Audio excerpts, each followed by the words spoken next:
We'll go ahead and begin the afternoon committee meetings of the Bellingham City Council. We actually only have one committee meeting this afternoon. It's the Committee of the Whole, and we have 6 items before us and some business to take care of. The first item on our agenda is the Town and Gown Implementation Strategy. This is an overview of the partnership between Western Washington University and the city to reduce conflicts between students and neighborhoods through education and increased coordination. Western and the city have developed an implementation strategy, which is in our packet, to address action items of concern for our community relating to some of the common challenges faced by university towns, commonly referred to as town and gown. Staff will be providing an overview of the action items and identifying future measures which will require legislative action by the City Council. Mr. Sepler, will you begin? Yes, council members. This is a program we've spoken with you about before. It's based on a nationwide program where cities and their associated institutions of higher education come together. They celebrate the many things that colleges and higher education bring to the community, and they look to focus on maximizing those opportunities as well as looking at areas that create friction. What I can say is a review of the ongoing relationship between Western Washington and the various city departments has been healthy, and we've found that in most cases we have the right pieces in place. However, this program allowed us to look at a gap analysis to identify those areas, those few areas, where coordination and creation of more effective approaches would have a profound benefit on both the neighborhoods surrounding the school, the students themselves, and the community. Lindsay Kirshner will be giving a presentation and bring you up to speed on those proposed revisions.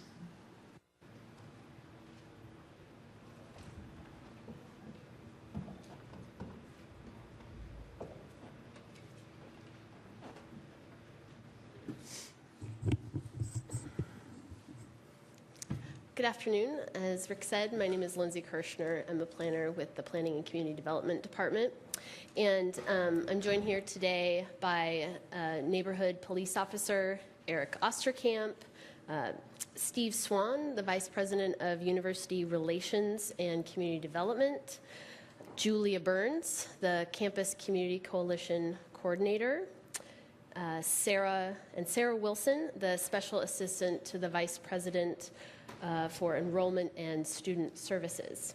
Ryan Nelson, the planner, also with the Planning and Community Development Department, is also part of this project, and he's not able to join us today. And as Rick said, was that I'm here today to talk about the city and Western's next steps in implementing a town and gown program. And so today I'm going to talk about where we've been in the development of this program, and then focus the majority of the presentation on discussing some of the action items in the implementation strategy that you have in your packet. And I'll only touch on a few of them and focus on those that will require council action. And then in the end, talk a little bit about the interlocal agreement, the draft that's in the packet as well. So about a year ago this time, myself, Ryan Nelson, Eric Osterkamp, and the then Campus Community Coalition Coordinator, Carmen Rasmussen, traveled to Fort Collins, Colorado to learn about their Town Gown program with Colorado State University. And we then presented to council and talked about our takeaways from their programs and our next steps in developing a town and gown program. We modeled some of the action items in the strategy after what we learned from them. So since then, we've worked with Western and other city departments to establish the priorities in the town gown implementation strategy. The purpose of this program is really just to fill in the gaps and improve on the programs that are already in place. Western has done an excellent job in providing students with information as they're starting to live off campus regarding local city laws and how to be a good neighbor. And they've done this through their Office of Off-Campus Living website, through social media, and also events such as Hash Browns and Housing, where they teach students about living off campus and how to rent, as well as Move Out Madness, where they help students either get rid of some of their big items in their house, furniture, that kind of thing. And I recommend anyone taking a look at their Office Campus Living website. It provides a lot of good information for anyone who is renting in the city. So the strategy in your packet has specific action items and timelines for those items, and then as well as what departments or groups will be responsible for making those happen. Generally, the topics are related to litter, parking and traffic, housing, updating the nuisance ordinance, and noise and issues related to parties and alcohol and substance abuse. I will, again, touch on just some of the action items in the strategy and mostly the ones that will require council approval. So the first topic in the strategy is litter, and specifically mostly about the education on the topic and enforcement. It's a topic because when students move into or out of their houses, sometimes there's leftover unwanted furniture in a house that was not properly disposed of, or they're not aware of how to deal with those items, and so they might just put them on the curb and wait for someone to pick them up, and then they might never get picked up. So Western has been very proactive about educating students about how to get rid of that furniture, and again has an event called Move Out Madness, which they just held on June 9th, and from what I've heard, it was a great success this year, and the neighbors found that there seemed to be less items left over. And we will also the city will be working on our enforcement process for litter and just making that more streamlined. Let me go back. So the next item is in regards to parking and traffic. Obviously, in some of the neighborhoods near Western and our other colleges in town, Bellingham Technical College and Whatcom Community College, there isn't a lot of parking sometimes on site for a property owner, and so that they end up spilling onto the streets, and there not being a lot of room for them. So because of this, the city is going to look into establishing new residential parking zones. We'll have to do some studies to see if those are absolutely necessary, but those would require council action. We would also look into identifying areas to increase parking enforcement around the first time in the fall, when school just starts getting in, to make sure and provide some education, making sure people know where they can park near Western and the colleges. So the third topic in the strategy is in regards to housing, and just a few of the reasons why this is in the strategy is because the city has receives complaints about overcrowding of single-family residences and some illegal units, as well as, we receive complaints from students who are living in substandard housing. So we're really looking to improve the housing experience for students as well as local residents in the neighborhoods. So one of the action items will be to require rental advertisements to state zoning restrictions regarding how many unrelated individuals can rent a unit. Western already states this very clearly on their off-campus housing website, that it's not more than 3 unrelated individuals in a dwelling unit. This would require council action to have this added. And then another action item relates to improving communication between the police department and our new private student housing developments, and making sure there's a connection between police and management before the buildings are occupied, really, to let them know what some of the issues can be and how to get control of any problems before they might get out of hand, and how police can help. We have one project, obviously, that's already up and running on Lakeway Drive, and we'll have another one that will be occupied for this next fall between North Garden and North Forest Streets.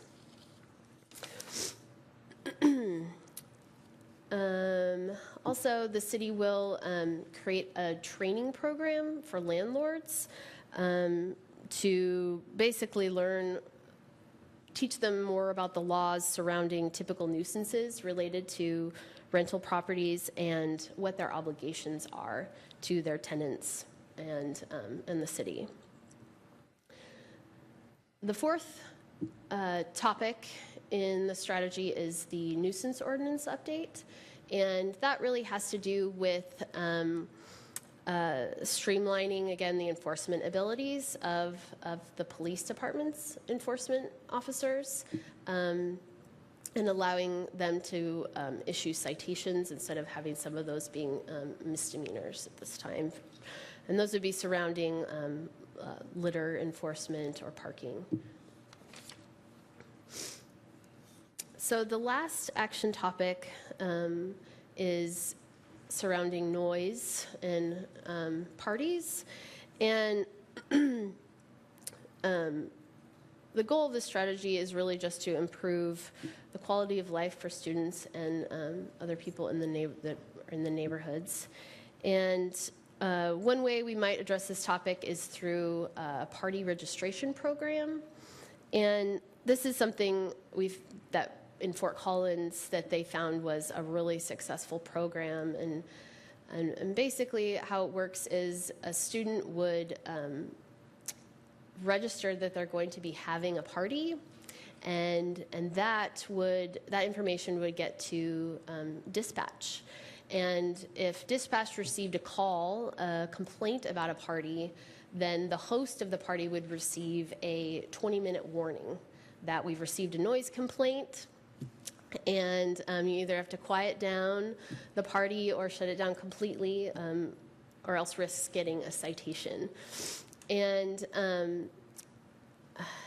really what Fort Collins found was, after a couple years of having this program in place, that their calls to dispatch with noise complaints cut down drastically. That a lot of information is given to the person hosting the party when they're registering about how to, deal with issues if something starts to get out of control and that kind of thing. This program, if it's enacted, we're still going to we still have some things to work through with Western. It would require council action to help fund a part-time position on campus to register the parties. Fort Collins also found that after this party went in place for CSU, that the community members actually found that they wanted to be able to register their parties, because they were getting calls about more calls to police about neighbors' parties than students' parties. And another program under this topic has to do with improving the diversion program between the municipal courts and Western, and basically providing some more options for if a student was involved in some sort of violation, having them potentially do community service in the neighborhood where that took place.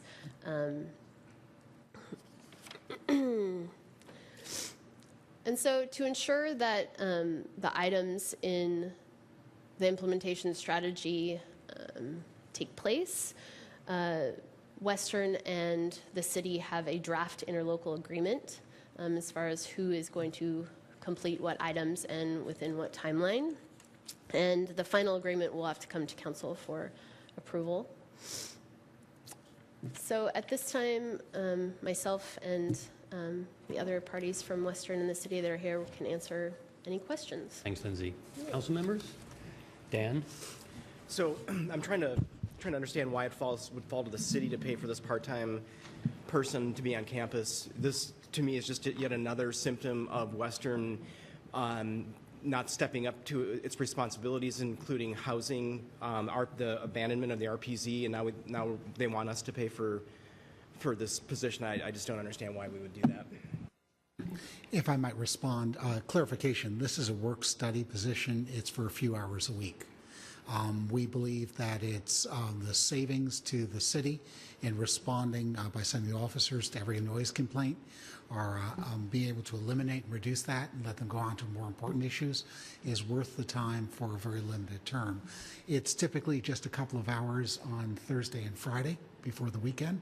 We hope to switch to an online system after folks have done it the first time. They can go online, do a form. Western's offered to develop that for us. And we didn't go into the detail on that more specifically, but they would bear the cost of doing the online system. Ultimately, we want a person to hand out and make sure we have assurance for that first go round of the materials. Roxanne? I've lived in a community in Washington State where it was town versus gown continually for a very long time. So that's why I'm really proud to be a part of a community where our different city organizations and departments then want to work with the college, because we are incredibly fortunate to be a community of this size, to have a higher education institution of that quality. And at the same time, I just think there are great ways that we can partner with Western and with the students to create better understanding with our neighborhoods, to help everyone get a better community, better housing, better services. I'm also particularly happy to see that we're willing to review our nuisance code. I've been asking for nuisance abatement measures for a long time, and I hope this could really go a long way to show the value that that provides, not just for the neighborhoods, but for the betterment of the whole city. April? I'm interested in TG2 and TG10. You could help me maybe, because they seem a little out of sync. And then also, so I'll start with TG2, create a clear strategy for city staff to enforce the litter laws. I think that to me should be nuisance, period. It should include litter, noise, any other negative behaviors that are related. And then that's getting implemented first, and then TG10 is update the nuisance ordinance that pertains to litter, parking, and noise. So it seems like we should be updating those first, and then we should be developing clear strategies on how we're going to be enforcing those. So I was just interested in why they were set up this way. Maybe you could help me understand why they're flipped.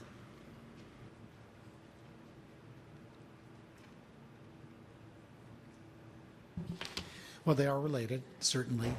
It's a subset of one compared to the other. A lot was that the nuisance ordinance involves broader purview. Will take more time because of the various aspects of it. And we believe that the strategies for staff to enforce it is a staff function, not a legislative function. We think we've got the tools there, but we need to sort of help protect it. Is that correct? Yes. Yeah, it was really just to improve the TG2 is to improve on what's happening now, and then the number 10 was to refine some of the even the fine schedule, so get in more detail. That's fair. I think that really important part of this, well, I'm glad it's part of the town and gown for sure, but this to me is the reason why I think we have the three unrelated. I think it's more about noise and parking and litter than it is about having three people that are not related living together. I think in talking to council members in the past, that was the intention of that ordinance, was to limit all these other things. But if we're doing a great job enforcing nuisance and we have really good rules around that, then hopefully who lives in the house shouldn't really matter. So I would really hope that as we go forward with especially TG10 and then create clear goals, that it would be not just for student and student housing, but we're finding that we have all kinds of adults that can't afford to live here anymore, so they're boarding up together. So we're going to have more of these situations, and I don't see why we're not going to allow people to have housing because of the 3 unrelated. But I do understand that neighbors don't want to have to deal with 10 people that are partying till 1 o'clock in the morning and bringing a ton of cars in front of the house. So I think, I guess what I'm asking is that as this is happening, Rick, I'm imagining that it's going to go beyond just town and gown, and this would be something we could work on citywide. Is that correct? As we've discussed before, this body, we anticipate revisiting the family definition at some time in the future. There are a lot of ongoing development of that definition elsewhere in the state, where people are approaching it as being exclusive and prejudicial. To be fair, the Supreme Court did opine in the Belterre decision that that was allowable, but the world's changed substantially since then. So I think whether it's on a work program for us or whether it's a mandate, it will be in front of this body at some time in the near future. I do think, if I could respond, behaviors are the key. And regardless of, often when we get complaints that there are more than 3 unrelated in a house, I say, is there an evidence? Is it louder? Is it more disruptive? Tell me how it's doing. And it's just more, there are more than 3 people in the house. Can't say that's true in every case, but in some. So behaviors are something we can readily enforce. And as we've discussed before, family definition is extraordinarily hard to enforce. It requires much more resources than we can allocate for a single case. It's no telling who resides in the location. Whether someone's there as a visitor or as a guest or lives there. I know it's been asserted by a number of members of the community that it's easy to tell. However, it's been our experience it's fairly easy for anyone who wishes to thwart an accurate accounting of the number of people residing in a place to do so. So we're going to focus on the behaviors. I imagine that family definition in some form will come back before us. At this point, it's not currently on our work program, but if I look at the tea leaves that are out there in other jurisdictions and at the state level, we will be asked to look at it. I do have a question, actually a comment first. I do appreciate a lot of this, what's in here. I especially appreciate stepping up enforcement. I think we need to set a few examples, you know, find the most egregious offenders and start setting examples. And I appreciate the requiring advertisers to indicate the maximum, you know, permissible number of unrelated people. I mean, right now I think people can get by saying they didn't know or they didn't understand, and I think we can get a lot of compliance by letting people know what the rules are. But my question has to do with the residential parking zones, the RPZs. In the past, we had financial support from Western to help institute the RPZ in the Seahome neighborhood.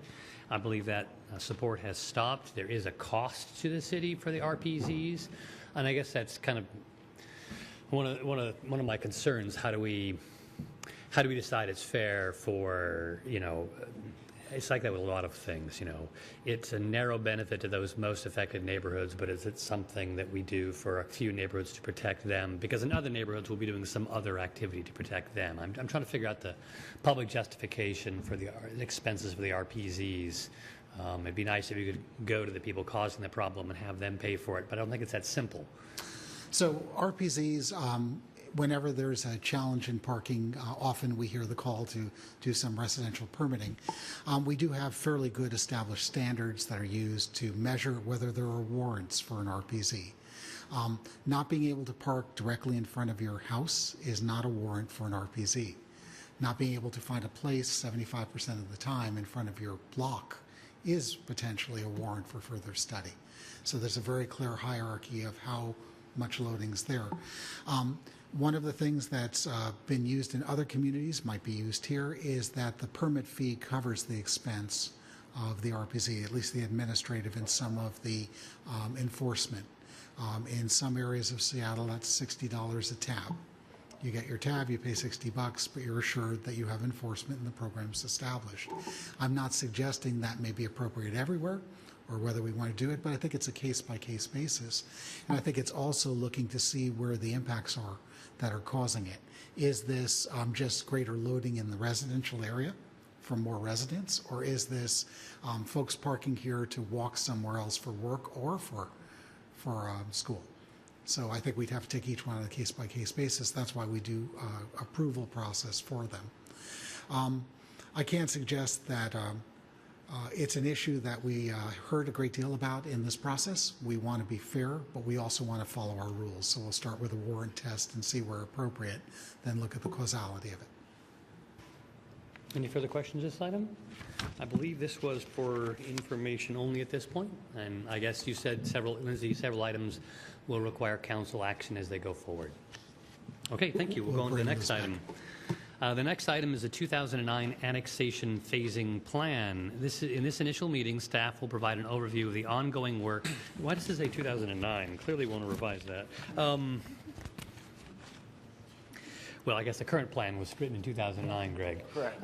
So this is a discussion of the annexation phasing plan. Overview will include background information and a summary of our urban growth areas and issues associated with annexation of the areas and next steps. And at any point in this discussion, will we also talk about the financial aspects of annexation and how that plays into the phasing plan? We will get to that, yes. Okay. We're not going to do that today. We're not quite prepared to do that today, but we will certainly get to that. I'm Greg Ockett from the Planning Community Development Department. With me today is Rick Sepler. There are other members of the city annexation team floating around in case there are questions. We did want to bring you up to date on the work that we've been doing with the annexation phasing plan, give you a status report, and let you know what issues we've run into and what's coming next. The presentation will, we thought some background information was important. We'll talk about our urban growth area, what's left out there, some service issues that we've identified, funding alternatives, and then next steps in this process. The 2009 annexation phasing plan really had two objectives. It was a reference document. It was intended to help the city council and staff and applicants and service providers understand the implications of annexation. And it was also intended to help set priorities for phasing annexations commensurate with the city's ability to provide the full range of urban services. In terms of our urban growth areas and sort of the big picture, urban growth areas are supposed to be annexed to cities. They're areas that are intended for future growth. And some of those areas are already characterized by urban development, and those especially should be in cities. So that's sort of the broad overarching goal that we're working with. There are other reasons to annex, and we can talk about those at some point. This is a map showing the city and what's left of our urban growth areas. So the urban growth areas are in the dark colors.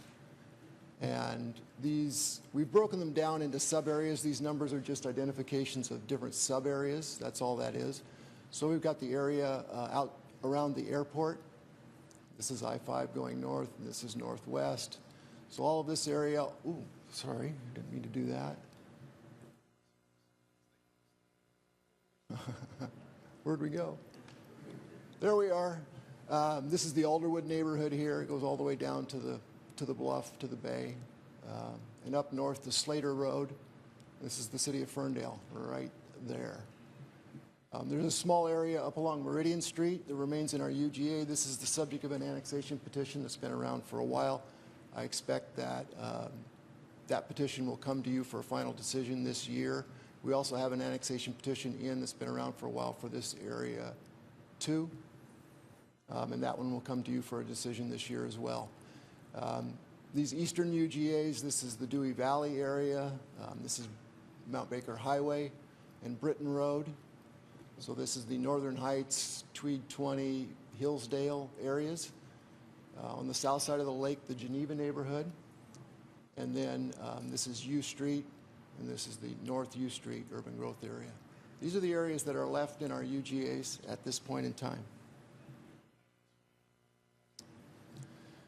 So annexation. Annexation occurs when property owners either petition or vote to become part of the city. And the second step is that the council agrees that it's an appropriate thing for the city, it's in our best interests, and council holds the final decision with all annexations. So it's a joint effort between property owners, residents, and the city. In terms of background and how we got to this point, in the 70s, the city began allowing utility extensions outside of the city limits. In 1985, that policy was formalized when the urban service area was adopted. This is an area outside of the city limits where the city agreed that we would provide the utilities, and the county adopted urban zoning that allowed urban levels of development once those utilities were in place. This was the map that went with the urban service area, and you can see it looks very much like our urban growth area. The results of this were a number of areas outside the city that developed to urban densities. The Britton Road area, as I showed you on the map, U Street, the Alderwood neighborhood, Geneva. And so by the year 2000, we had 12,000 people living just outside the city limits in the urban growth area. This is just one example of that utility extension policy. This is Britton Road and Mount Baker Highway. These are different utility service zone extension areas, so water and sewer extended all throughout this area without annexation. And this is Tweed 20. So this is what happened. Looks very much like the city of Bellingham. This is the city over here, and this is the city down here. But this is still county. Doesn't look very rural, does it? So in 2004, we finally said, hey, we got to put the brakes on this. This is creating a situation that's not good. And so council revised the policy to require annexation prior to the extension of utilities. The result of that was pretty predictable. We got a whole bunch of annexation petitions, and we've approved 9 annexations since 2008, so about one a year. And we've annexed 1,500 acres. Most of that was undeveloped property, so not a whole lot of people, 600 housing units and 1,400 new residents. And these are the annexations that have occurred since 2008, so they're in the dark colors on the map. So you can see the King Mountain area, this area just north of the new Costco, the west side of Cordata. This was the Dewey Valley annexation that was just approved recently. And then there are 2 really small ones here on the south and east sides of the city. So what's left out there is about 5,000 acres. You can see the breakdown of how it's zoned. About 1,000 acres of that 5,000 is the airport proper, so the land inside the security fence that the city has agreed with the port not to annex. So we're left with about 4,000 acres, more or less. What we've done so far when we're working with the annexation phasing plans, we've grouped the areas into 2 main blocks. So you'll hear me talk about the western UGAs, which are these areas 1 through 9. And then the eastern UGAs, which are 10 through 15.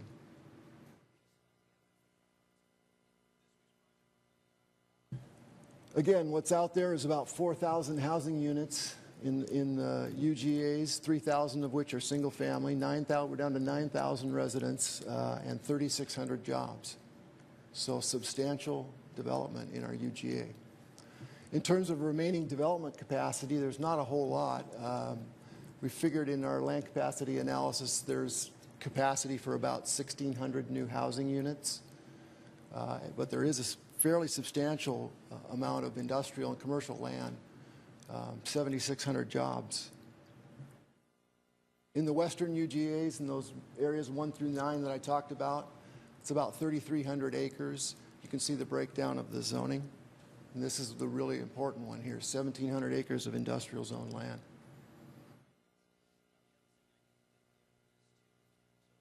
In those areas 1 through 9, there's 1,300 existing dwelling units, 2,600 people, and 3,200 existing jobs. So this is all existing.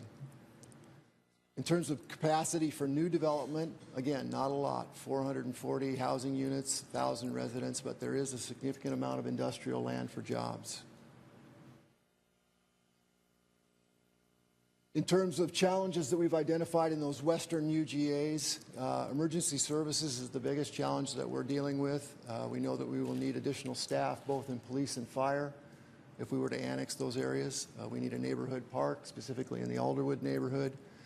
There are service providers out there like Water District 2, and we'll have to manage the impacts there. And if we end up annexing a certain percentage of, like a Water District's territory, we have to take over the whole district. So we're mindful of those impacts. We know there are infrastructure requirements, and we don't necessarily know how the property owners are going to feel about annexation, especially in the Alderwood neighborhood, but in the other areas as well. If we go to the east side now, so that's again 10 through 15. Existing conditions, 1,800 acres. There's lots of housing out there, lots of residents. This is where most of the residents are, not too many jobs. It's all residential zoning for the most part. In terms of development capacity, not a whole lot again, 1,200 dwelling units, 3,000 additional residents. And in the east, the issues are a little bit different. Police, fire, a portion of those UGAs is in the Lake Whatcom watershed, so we have those issues to deal with. There are a number of service providers out there, as I talked about, Lake Whatcom Water and Sewer District, Fire District 4, and so on. And we haven't got any annexation petitions from any of those areas over the years. So we may have a challenge getting people to support annexation. What we know is that the undeveloped areas petition to annex, but once they're developed, they don't petition to annex. Coming back to you in August with the next work session, that financial analysis, Michael, that you asked about, we'll have some additional detail on the capital facilities and services that are going to be required. We'll talk about some funding options to address those issues, and then some recommendations for sequencing the UGAs, which areas should be the highest priority in terms of our efforts to get annexation going.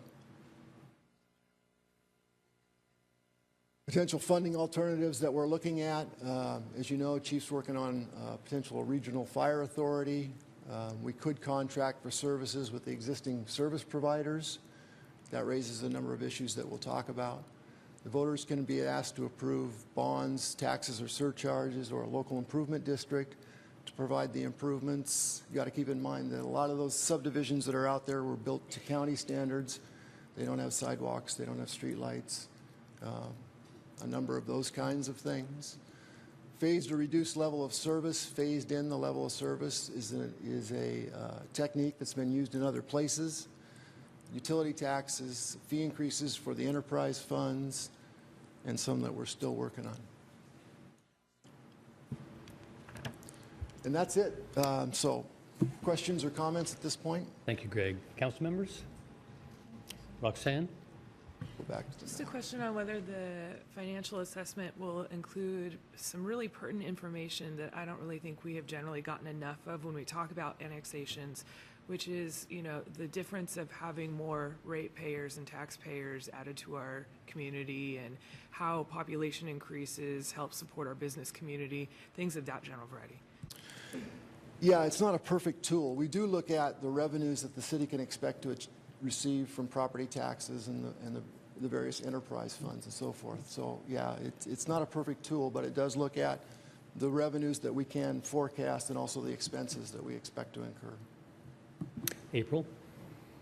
So I'm interested, since you were here in 2009, what are your lessons learned from going through that annexation phasing plan, seeing where we're at now, things that you might have done differently or that we could learn from in doing this annexation phasing plan?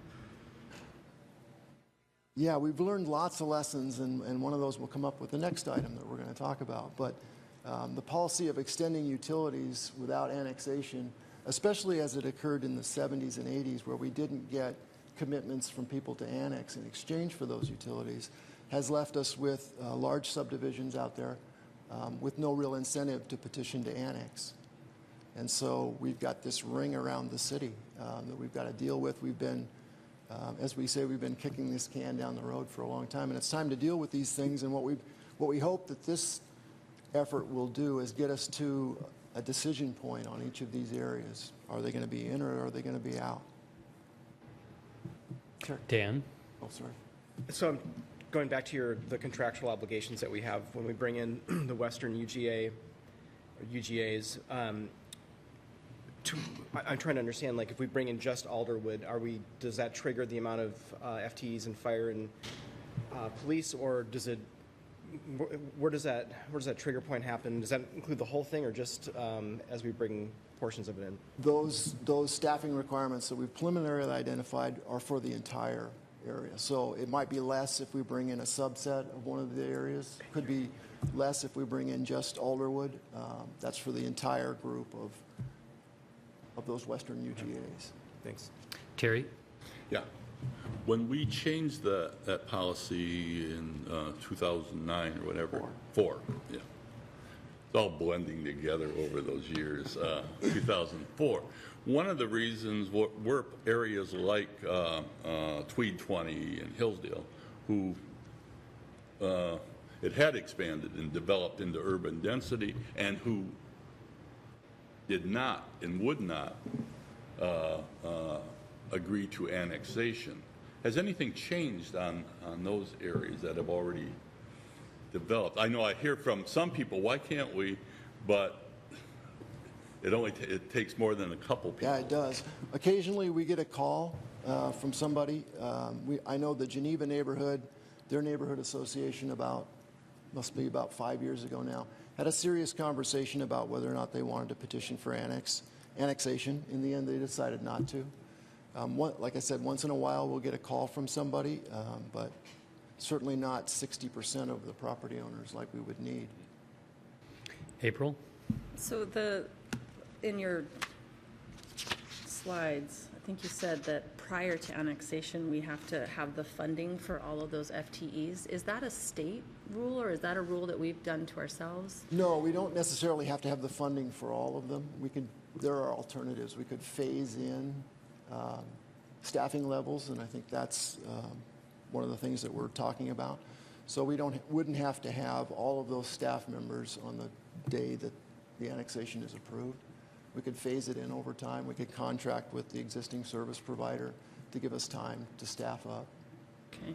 And the ones that we put in the reserve after our comprehensive plan, are we going to be talking about those through this process as well? Yeah, so we've got them shown on the map as well. This is the South U Street Reserve, and this is the Kitech Reserve. Yeah, those areas, we will be talking about them. If the ultimate decision is that some of these areas are not going to come in, not likely to come in, shouldn't be in our urban growth area, we would need to look elsewhere to fill that void of the development capacity, and those would be the first areas that we would look. Thank you. Dan? I'm trying to understand why bringing in 14, which is Geneva, would be an advantage to the city. I understand 9, 1, and 15, but I guess I don't understand why bringing in Geneva would be an advantage. Well, it's an urban neighborhood. It's developed to urban densities. It should be in the city. But in terms of advantages, there probably aren't any. It will cost more to serve that neighborhood than the revenue that the city will receive if it were annexed. But it's developed urban densities. It's in our watershed. It gives us a little bit more control with regard to what happens out there, although county rules and city rules in the watershed are fairly similar these days. It used to be that there was a difference. So, yeah, there aren't a lot of big advantages other than, we're responsible for that development happening out there, us in the county. So we have some responsibility. Go ahead, Mickey. I just want to say that I'm really glad to see this coming forward. There's a lot of people that are stuck in a catch-22 for water, sewer, et cetera, and we really need to solve these issues. So I think we need to move forward on these and hopefully do it in a way that does not increase our water, sewer, and storm water so that everything's affordable for everyone. But I really think we need to find solutions right now because too many people are caught in the middle, and we need to solve some of these. So thank you for bringing this forward. I'm going to take a little turn here. One has to do with Area 9 up there, the Klein Kelly. I assume you group that with the ones on the western side. It seems more did. similar. It's got the commercial potential. And I think that the reason why I'm hungriest for 9 and 2, which you said are coming forward this year, is it has to do with the fact that I think we need to balance our annexations. And we've had substantial residential expansions, and there are people asking for us to expand for housing, but I'm equally concerned about keeping that employment balance. So yeah, 9 and 2, and so you treat 9 like the western ones. Okay. And Dan, you had another question? Yeah, I'll be brief. Are we obligated to provide urban levels of service on the, I guess it'd be on the capital improvements like sidewalks and things like that for areas like Tweed 20 that were built without those infrastructure? We're not obligated to, no. That doesn't mean people won't ask for them. Okay, one more question. April? So I've gotten a lot of feedback from different people who are involved in some of these areas that would like to come in. And I think the confusion out there right now is what are our goals and outcomes of this process really going to be? And I saw that you showed those in the slide as to having some timing. We're going to set up some, I guess, hopefully very specific so we can be a lot more predictable in these issues with water and sewer. But I think there seems to be a little bit of a misunderstanding when we asked for the annexation phasing plan update that at that time we would be making decisions and ultimately be annexing right in that moment. And that's where I think there's some miscommunication. So I'd like you to talk a little bit about, so we're going to go through this process and then what from there and what kind of timelines? Like, would some of these be 5-10 years out? Would some of them be happening in a year? Yeah, we'll establish priorities through this process, but yeah, there could be some areas that are 5 or 10 years out. Certainly the areas with commercial and industrial land, especially vacant land, would be a higher priority probably. But in terms of this plan gets approved, what still needs to happen is property owner or resident interest in annexation. And we've been talking to lots of folks in the Alderwood neighborhood, trying to get them fired up about the potential. But that is usually the first step in the process. The city council can schedule an election. You could just say, we're going to have Geneva and U Street and Tweed 20 vote. And they're either in or they're out. That's an alternative as well. I just have one follow-up. Okay. So I just want to make sure that as we're talking about the north end, I had asked for, and I think I got the policy into the comp plan regarding school districting, and we have that whole section north of Horton that's going out to Meridian.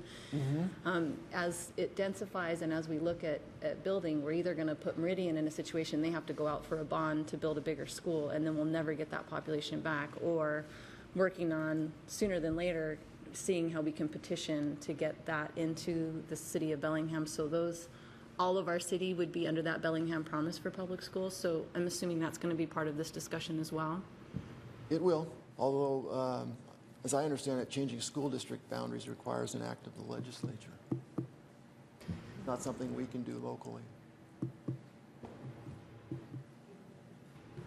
Well, that is correct. But if the districts agree, it should be fairly straightforward for us to get the legislature to follow. We'll initiate discussions and be a broker between the districts. Clearly, that would affect Kitech property. If we exhaust other opportunities, we bring our reserves in. Moving forward, it seems counterintuitive to have higher growth, especially with families in walking distance to a school, but yet bus them to a school 4 miles away. So I think it's a fairly powerful one to talk about, and it'll be in the steps for each of the areas. Just while I have a moment, it's important to note that this was set more than 20 years ago. When we originally agreed what our urban growth boundary should be, we accept the responsibility of trying to bring those areas that are characterized by urban growth in and preserve those areas outside of in rural use. So we're following up and meeting our obligation. That's why we're doing this now. But we do acknowledge that the easy ones have come in, that these ones are more difficult, and we need to give a roadmap for every one of those numbered areas of the steps and recommend a series of timing points for them so we could pursue it. It might be that although Kitex area, for example, or South U Street needs to wait until such time as one of the other ones choose not to go forward or demand increases. Prudent to start on that school district issue in preparation for it almost immediately. Okay, I'm going to have us move on. The next item is related. It has to do with an annexation. By the way, this item was for information only. The next item, the request is to provide direction to staff. This is a second review of the Public Works Director's decision denying a request for retail water and sewer service at 1323 Mount Baker Highway.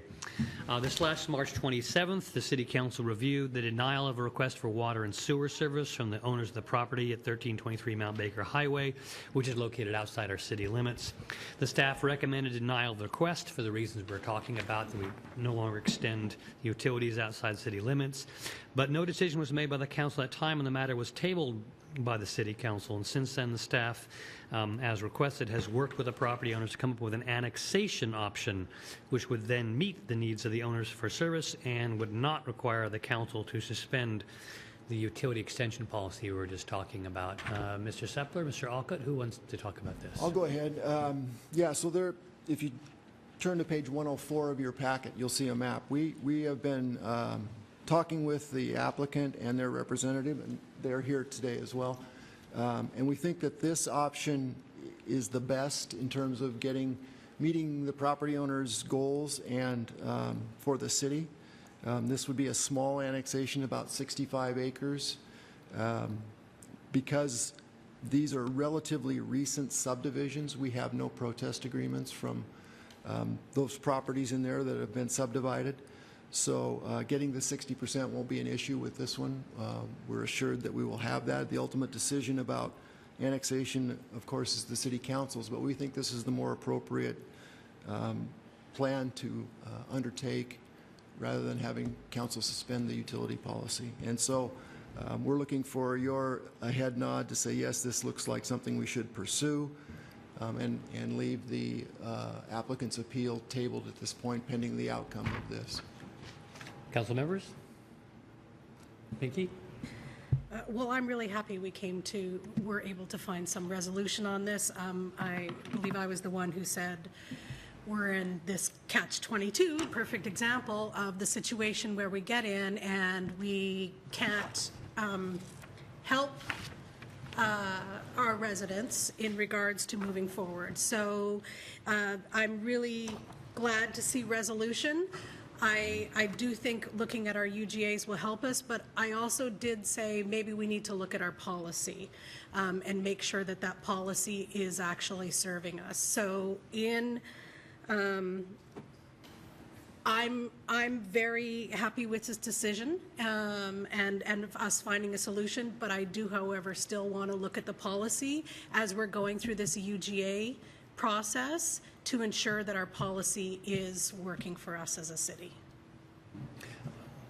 I'm going to take a turn, and then I think I saw Terry and then Roxanne. This is kind of a teachable moment, right? Because, Mr. Alcott, you chose to illustrate the utility service areas that were agreed to long ago. Here's the map, and this little white area, this triangle is the area that we could serve. So this property is subject to the exact issue you were referring to before. Now, did I say Terry and then Roxanne? Yeah. Terry and then Roxanne. Yep. And I definitely agree with this, because I think this is the way these issues should be dealt with within the policies that we have, so we don't have to go making exceptions. So I think, thank you, staff, for doing a good job in trying to work out a equitable solution. Yeah, I agree too. I just really wanted a cleaner, more consistent process. And it's really tough for me because one of the values that I'm taught is what you do for one, you do for all. So when we get into these situations where we're potentially putting the cart before the horse, I worry about other decisions that would follow after that. And so I really appreciate that we're going the annexation route. April? I'm supportive of this, but as we move through with the annexation phasing plan, and then this is a great example, as we went through the comprehensive plan, was able to get support of putting in a policy of looking at how to encourage integrated housing models in newly greenfield, I guess not newly, greenfield areas. And I know y'all have been extremely busy and we haven't brought that back yet, but as we're talking about these annexations, if we could have policies around that, we can get away from what we have currently, which is basically zoning by class in many cases. And we know that that integration is really important. But if we don't encourage that in new developments, we'll just continue to have this problem of not having people living in and among each other and not balancing our school districts and those things. So how difficult would it be to kind of be working on those policies or ways to encourage that as we look at annexations like this so we can get them sooner than later to develop that appropriately? Yeah, I can start, and then Rick may have some comments. This property, if it were annexed, the developable property would be zoned URMX, which allows the toolkit housing forms. So that at least there is the potential for a range of housing types in this area. But as far as that policies, sorry, we put it in the comprehensive plan that we should be working on it. We're talking about an annexation phasing plan. So when will staff be bringing back what those policies would look like so that we can ensure that as we build in greenfield areas, we're not repeating the mistakes that we've done in the past, which we're going to have to be correcting with infill? Do you think that will be coming forward this year? Is it a difficult process? It's a very complex process. Nonetheless, it is a good discussion to have. I think Greg hit it on the head. We would allow for a diversity of house type there. The question you're asking is, would we require a diversity of house type there? And we don't do zoning with concomitant agreement anymore. In essence, a contract rezone, where someone would come back and say, give me this zoning and I'll provide you this. So we have to look at the underlying zoning, and we'd have to look at the underlying zoning that ultimately would be applied to this area when it came to the city and other areas. I can look into it and talk about how that could best be inquired. Like I said, the opportunity is present. The question is, what do you require and then how much? Yeah, and I think the policy said look at policies, but also ways of encouraging. I have to go back to the wording, but I mean, whether we're outrightly saying this is how you got to develop, or we're building some encouragements, some incentives in order for people to start developing that way. I think those are the two things that I'd like to see, especially because there's only so much space we're saying that we're going to take up. We might as well not have to go back and correct those problems. I think that's something we can work on because encouragement and incentives would be a good thing. So we'll take a look. Gene? Yeah, I agree with the outcome here, but I agree with Pinky too. We need to look at the extension policy. It's 13 years old, and now that this issue's somewhere else now we can go into it as a fresh look and not be looking like we're just doing a favor for one particular property owner. So thanks for bringing it forward. Dan? Greg, where are we at with the 60% or reaching that? The 60% of homeowners there. In this case, Dan, we've got no protest agreements from those subdivision lots, so we'll be well beyond 60%. Thanks. So your staff looking for direction? What sort of... Just a head nod that you agree with this course of action, Okay. and a recognition that we will, that the appeal of the property owner will stay in its sort of a table format. I heard broad agreement for going forward with this annexation. And before we close, I would like to agree with what I heard Councilman Barker saying. I think it does relate to the annexation phasing plan. We don't just want to bring in a nice balance of commercial and residential, but the residential we bring in, we have housing goals. And how do we include those housing goals in those annexations? So that's how I would kind of add to it. Okay. Anything else on this issue? If not, we'll go on to the next item. The fourth item is Waterfront District implementation status. City staff have been working with the Port of Bellingham on refinements to the interlocal agreement for facilities within the Waterfront District. So the interlocal agreement was one of the 5 or 6 documents the City Council approved several years ago. The current refinements are minor, and staff would like to inform the City Council of these changes, even though it's not required because they're minor. Inform us, along with changes to other agreements between the Port and Harcourt and the Port and Western Crossing down in the waterfront. The primary goals of these refinements are to accommodate 3 waterfront residential buildings for Harcourt along the Whatcom Waterway and to provide an unencumbered easement to the city for the first phase of Waypoint Park, that's the brand new name for the city's park along the waterway, and to adjust the Western Crossing location to support adaptive reuse of the board mill building. I see Ms. Sundin here. Would you go ahead and walk us through this? Okay, thank you. Good afternoon. Some of these changes are going to look very familiar to you, and some of them might look new to you, but I wanted to make sure you were aware of not only the changes that are occurring to parks and they're minor, but also that you're aware of what's changing with Western Crossing and the developer. So the first change that should look very familiar to you is along Waypoint Park now, Whatcom Waterway Park. As you are probably aware of, this green acreage used to be slated for a development parcel. And very early on when we started looking at Whatcom Waterway Park or Waypoint Park, both the developer and the city staff really liked the idea of having a larger park area, a larger park experience next to the granary building, and kind of as a gateway into the district. So we are just getting ready to execute easements for this area, and this is our first park phase. So what we're doing is kind of swapping property. This will be park, and we're squaring off this development pad. And in the memo, it refers to 3 residential buildings. I'm not sure if that's actually what's going to end up being built, but that's what Harcourt's thinking of right now, is that it would be a series of 3 buildings. The pad ends at Laurel right-of-way. So as we're going down Laurel, we're going to have a straight shot through into the water. So that's the first change. And before I flip slides here, I want to remind you that this is the parcel that was originally slated for Western Crossing. And the port entered into that agreement before they entered into an agreement with the developer, before we had a developer on board. And so what we've learned is that Harcourt is very interested in the board mill building, which we're thrilled about, because that means that we might have another building that's adaptively reused on the site. And Western was less interested in taking on that building.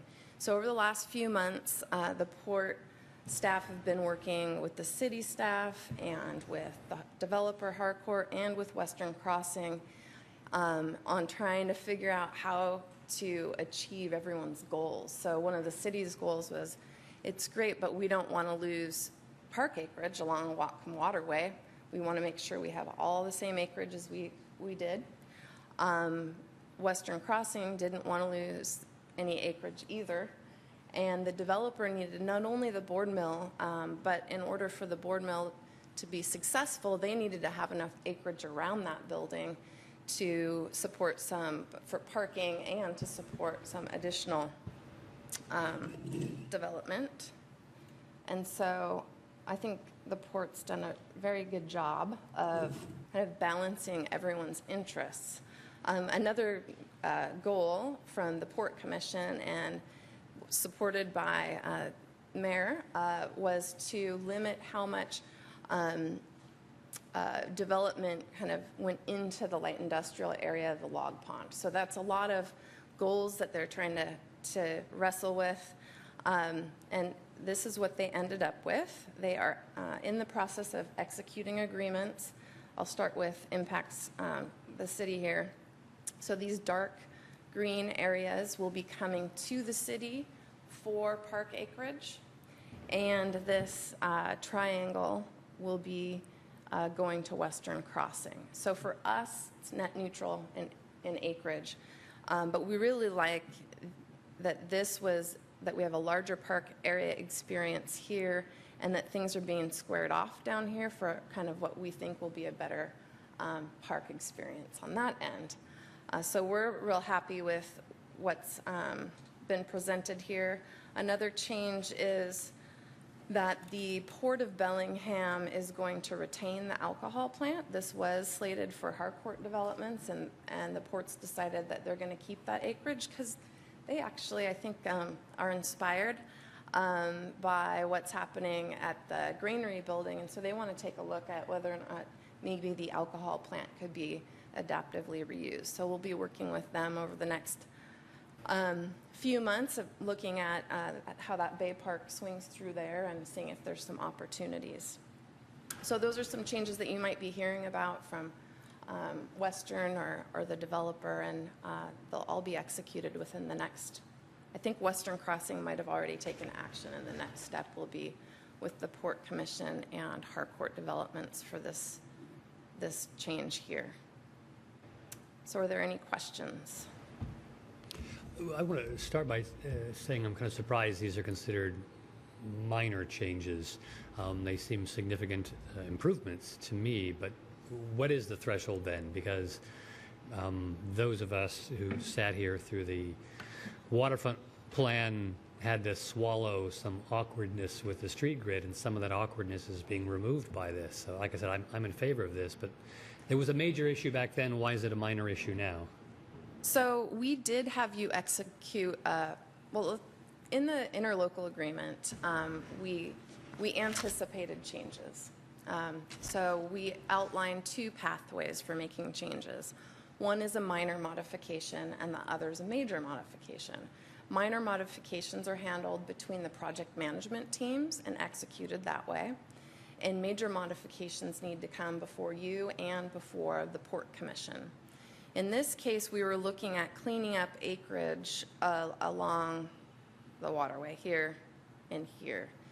And per the definition, it says a minor modification is one that does not change financial commitments.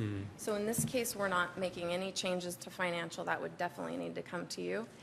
And the other trigger was if we're making a change that isn't going to change timing. Like, are we deciding that we're going to not deliver something when we said we were going to? So for those reasons, it met the other definition. A major modification did come before you. It's been many months, maybe a year now, which was this alignment. And that was taking Laurel and Granary in this direction. And we did believe that was something that needed to come before you. And when we brought that to you, we actually thought this change with the board mill was going to occur a while ago. I think it just took everybody a little more thought and time to get there. But we had brought that forward to you so that you were aware that the developer wanted to make that investment. So it's just taken us a while. Okay, thank you for the answers. Council members? April and then Dan. So a constituent had a good question for me, and I didn't know how to answer it. And in this process, if a new building goes up, say like the 3 buildings along Waypoint Park, impact fees do need to be paid. But when a developer takes on, say, the board mill building or the alcohol plant, and even for the hatchery, there's no impact fees being paid in situations like that? I mean, because not typically we don't, but I thought with the waterfront, maybe since these buildings weren't really. Okay. But so I'm asking now because it's a great opportunity, and I'm assume other people have those questions too, as to what contributions are coming through things like impact fees on these developments. Sure. I'll start with, so there's 2 impact fees that we handled through the development agreement. Closer to the mic. One is a traffic impact fee, and in the development agreement, we granted impact fee credit for the historical use at GP, and it's a little over 1,000 units. And the way that system's administered is as development comes through, let's say the Granary building, they are assessed an impact fee, but the Port of Bellingham can grant the developer the credits. So the credits went to the Port of Bellingham. So it's up to them. Park impact fees are different. What we negotiated with the port on parks is really the city is acquiring parks as we build in the waterfront district, and it's what's going to happen here is as the port dedicates this to the city, there's an acreage, and we already agreed to a price. We will calculate that, and then they'll be given park impact fee credit for that acreage. And then it's again up to the port to grant that to the developer or not. Roxanne? Oh, wait a minute. I'm sorry, Dan, were you next? I'm sorry. Roxanne. No, go ahead, Roxanne. My mistake. Just a small thing. I just wanted to say I appreciate that this is additional potential adaptive reuse because I know this is a value in our Bellingham community, and I think it'll tell a great story about the history of the property. Dan? What do we know about intended uses for board mill or alcohol plant? Don't know anything yet about the alcohol plant, but the developer's vision of the board mill building is a hotel conference facility and potentially some residential around that with a little bit of ground floor commercial to support that use. Thanks. Any further discussion on this? This was for Thank you. This is for information only. We'll now go on to the next item, which is an interlocal jail facility financing and use agreement. This matter was taken up at our previous meeting. The jail facility financing and use agreement describes the financial agreements, including the use of a sales tax and the cost allocation of each participating jurisdiction. The JFFUA also describes uses of the proposed facility, as well as certain operational aspects of the existing facility. On Tuesday, May 30th, the Whatcom County Council affirmed the size as 440 beds plus or minus 3%. As previously discussed, to remind the council members, currently there is a motion sitting on the table. If we want to consider that motion, we would have to bring it off the table. If we don't want to consider that motion, no action would be taken and it would just stay on the table. Which motion are you talking about? We had a motion, I think, to approve the JFFUA, Yes, we and did. that motion was tabled. So there's currently no motion before us. We can leave it on the table, or we can bring it back. We can start a new motion. We have several options before us. But I think we should just start with the discussion, I suppose. Council members? Michael? Oh, Kelly, go ahead. Not that I'm not involved in this. When we were talking about the idea that there were still issues and concerns that some of the council members had about the JFUA and the process of asking those questions of the county council, and by way of directing me to pass that along to Jack, to pass that along to the county council, to see if there was any interest on the county council's part, who have expressed some of the same issues, to make any changes in the JFUA, understanding that I'll call it the agreement from now on, understanding that there are cities who have already signed it. The deadline is truly the end of August. So if in fact there was a chance to get support from the city, there would be some time to have that response from the county council. Having said that, it wouldn't be easy, but I personally think that we need to have more discussion about what would happen if we didn't join in with the county criminal justice system.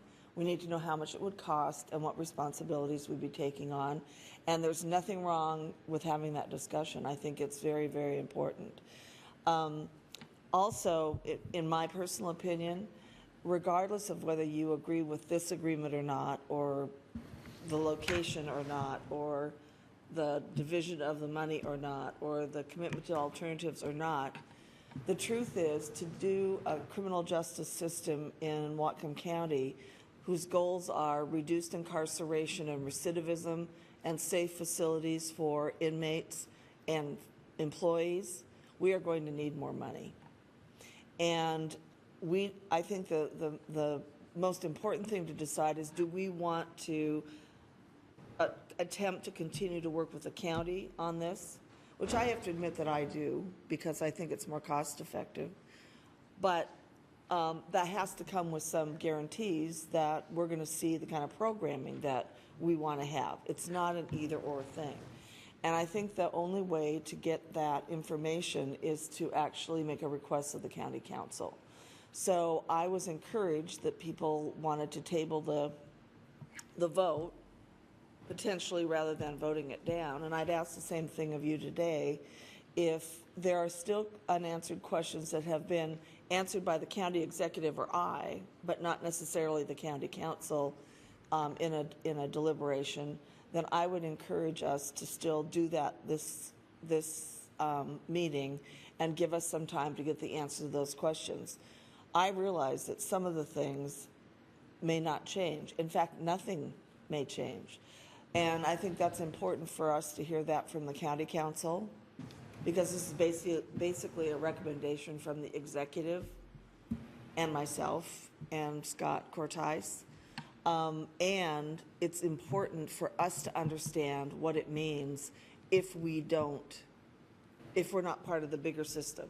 And I agree, because that's why we made actually some very large moves forward on the agreement that is before you now, as far as oversight, as far as alternatives, as far as reducing the size of the jail and the percentage that the city of Bellingham was paying. Now, is it as much as some people would want? No, it's not. But that was the direction you asked me to go, and that's the direction that I believe I represented for all of you, and Pinky and Jean did on the committee. I agree that the timing is off. I'm sitting on the Alternatives Task Force. Dan and I both are, and several other city council or city employees. It would be lovely to have that information first. At a minimum, it would be nice to know that that information will be considered when we make the final decision on the jail jail issue by itself. But basically, I think our city council has been very clear, as I know I have, in saying that reduced incarceration and recidivism is our goal. We don't want to keep locking more and more people up in a jail. So I guess that's just what I wanted to say. We need to have information about what the impacts are going to be, and we can give you a broad idea today what that is, but we couldn't give you a specific number. We haven't gone into that level of detail with the finances. And I know there were questions about Sally Ports and alternatives, and there was a question about location. I've been pretty straightforward with you that unless the county council decides that they want the location to be different, that probably won't change. But that could be something that we all could ask if that is of interest to the council. So I guess my request is to get that information before we make an up or down decision on something that we don't have Plan B ready for. And I want to make sure that we go in with eyes wide open, regardless of how we're making this decision. And I say we, but it really, I'm sorry, it's really you. I think I've done the me part already. Do you guys have any questions for me? Well, let's start, April. Yeah, I think it was a couple meetings back that it was the two requests that I had of staff, and one was what would it look like if we went out for our own tax? How much revenue would we get? And I got that answer, but the other was what are the implications if we don't go with this and we decide to go on our own, and to really understand, because I think the constituency needs to understand that too, because we're kind of pushed into a little bit of a corner. Mm-hmm. Whereas I think I use the analogy, and I'm sorry to use the analogy of housing right now, especially with so many people dealing with homelessness, but I don't know any other way to have a good representation of how I feel like the situation that we're in. And it's like you need a house and you don't have a house, and the only house that's being presented to you is a house that you know is not going to work for your family in the long run, is not going to be a good financial commitment for you. But if you don't buy the house that you can do, you're going to be homeless, literally. And I feel like that in this situation. When I look at my children and I think about the future and the changes that we need in the incarceration system, the whole system, it feels like I'm being forced to go into something, because if I don't, the city's left with what are we going to do, and how are we going to get enough money to do it? So I don't at all agree, and I've stated so many times of all the things that I don't agree with, and we'll go over that again today, I'm sure. But it's that what the constituency needs to understand. If we don't, what is next, and what is that financial commitment going to look like from us, and what is that plan forward? Because I don't think I think it's very easy to just say no. We get that all the time here. People come to us all the time and just, well, don't do it. But what are we going to do if we don't do it? So I really need that information, and I think the constituents need that information too to make a better decision at the ballot if it goes forward. Because any decision you make will need to be implemented one way or another. I think Brian might have some information about the cost. Brian Heinrich, Mayor's Office. So one of the examples that we've looked at is in 2015, the city of Marysville looked at building, they currently have a facility, they looked at expanding, building a new facility. So a 102-bed facility in 2015 was estimated at $39 million.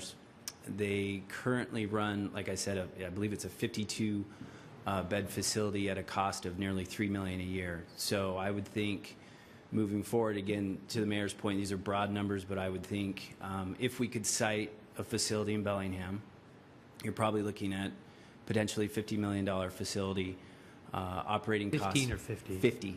Thank you. I believe that annual operating would be around about $5 million a year. You could potentially bond $50 million for approximately $4 million, another $5 million annual operating, so you're looking at about $9 million. It would still require the city to be successful in pursuing its own 0.2%, which I addressed in a memo earlier, which is just above $2 million annually. So I think we would need to be looking at approximately $7 million increase to city expenditures. Is there, beyond the 0.2%, wasn't there something passed for, was it mental health and homelessness, that there's opportunity for more revenue there? What is that potential? It's a tenth that you could add. So that could be up to 0.3 we could ask the community for? Or is that what you're including in the 0.2? I'm not including that. I think we'd have to look and see if that's possible. I don't know that, maybe Dan, I know you were pretty knowledgeable about that tenth. I believe it's specific to behavioral health. I'm not sure the degree to which that can be programmed for a correctional facility. I'd have to look and be happy to do that. Well, and I just want to caution us today. I mean, we can't give you exact. It could be less than that. It could be different depending on how we spend the money. I know my preference has always been a property tax. Well, that's something else to determine. But we look at our property tax bills, and those are getting concerning too. So there would have to be a discussion of options. But I think the main thing is understanding that there are impacts to not going with or not making the attempt to change or ask the county council questions about if they would be willing to move, because it has been very clear that they've had some of the same questions we've had, and I think they also felt like they had an all or nothing choice, and I don't think they understood that they could change what they were being asked to vote on. But that's me making an assumption. We all know what that means. So, Gene's next. I don't think there isn't anybody up here that's agonized over this. It's been since 2015, and what I'm about to say is not anything personal against anybody, but I'm having a hard time sitting here today after spending over 7 months on a task force that was brought together by the county council, the Bellingham City Council, all the other municipalities, to go into a room and spend all the time that we spend to hammer out something that we could all agree on. And we did. And I know it comes back here, but I want you to remember that when we send our negotiating teams to our bargaining units and they bring back a tentative agreement, 10 times out of 10, we put our stamp on it with the faith that we have done everything we can do and they've done everything they could do to come to an agreement. I don't think there's anybody that can say when you sit down to negotiate, you're going to get everything you want. That ain't going to happen. That doesn't happen. You've got to build something that you can sell. Who do we have to sell this to? Sure, we have to sell it to our citizens, and there's a lot of them that are raising Cain right now that aren't happy with it. They've seen that the county council and all the other municipalities have signed on again, and we're back on the island again, being the only ones that haven't signed off on it. You know who's going to get blamed for that? Not the people that are mad at us, the city. Now, I'm not worried about myself, and I'm not worried about all of you, because you can take care of yourself. That's why you're sitting up here. But I'm worried about the long-term damage that this will do if we don't go along with this to negotiate with Jack and the county in the future and negotiate with all the other city mayors in the future. How is our word good if we don't go along with this? That's just me speaking here. That's the problem I would have looking anybody in the eye and say, well, I know everybody did all this work. We drove out to Linden last December in 6 inches of snow, and I almost put Pinky and me in the ditch and all that other stuff. Sure, we can bring all that, but I want to tell you something. This was not easy to get where we've come. And I'm just worried about the city and the long-term implications of our word not being good anymore if we craft a negotiated deal and then we don't sign on off it. Now, questions? Sure, I don't mind taking more time for more questions if people get more comfortable with it, but I just don't. I really worry, and it keeps me up at night if we don't eventually sign off on this. What is it going to do not only to us financially in the future, if we have to go out and build our own jail or whatever we have to do, and our word good in this county when people enter in relationships with us? And I don't know what all the makings are. I do know the county council. I watched the meeting on television. They voted 4-3 to send it over to us, and I'll say it again. Let's send it back to them and agree with it, and then we can move on. You know who makes the ultimate decision here? The voters of Whatcom County. Not the 7 of us, not the 7 of them, not all the other jurisdiction. We have democracy and we get a vote. I'm not afraid to taking it to the voters. If the voters say no, well then we'll go. But if we say no now and it doesn't pass, and if we say no now and it does pass, we're really in trouble. Why would the county work with us in the future on a jail facilities use agreement or on a jail agreement, period? I wouldn't blame them if they didn't. So I hope we can take a couple weeks before our next meeting and people can get comfortable with this, because the alternative is pretty dire as far as I'm concerned. Thanks, Gene. Pinky? Well, this has certainly been an uncomfortable week. In regards to what you said, Mayor, I think it is important that we keep negotiating. I sat on that committee, and I volunteered to be on that jail task committee because I wanted to ensure that we were keeping our goal of reducing incarceration and recidivism, that we were making sure that this is how we operated our jail, not an addendum, but who we were. And also to ensure that the residents of Bellingham got a fair deal and were only paying their fair share. And I do feel as though those 9 months of negotiation accomplished those things. What we didn't accomplish is agreeing on all the facets of the jail. And I realize there is a lot of discontent around many issues that we were not privy to negotiate, including location and size. I like the suggestion to continue this conversation and to actually maybe lay out what we really have concerns with and be it really clear in our questions that we're asking the county so that we can move forward. Because honestly, I don't believe we can do this on our own. And in order to actually benefit the city, the people of Bellingham who are incarcerated, but the people of Whatcom County, we need to do this together. We need to find solutions together. It is too expensive to do it on our own, and that means that we don't. Does that mean that we don't care about the people in Whatcom County? We're only going to do what's right for us? That doesn't feel very good for me either. We need to find solutions together. And this going back and forth is not serving us. Let's ask those questions. Let's at first try and work together with the county and the small cities to do the right thing for all of us, is all I'm asking. Terry, and then I'll call on myself. Yeah, I think this is a good idea to postpone it right now because I don't think it will necessarily pass right now in its current state. Maybe it will. I've had conversations with county council members and some who encouraged me to hold my line on not voting for it right now, because there is room to look at the size, because I think we're really close. I think people did a good job, but you weren't able to negotiate on the size. I don't know if people read the article in the paper about rural jails growing faster than big city study says, citing the Vera Institute about why the larger size in county jails when crime rates actually going down, not going up. And part of it is when you overbuild a jail, you can use part of that to rent out and to help fund the current justice system.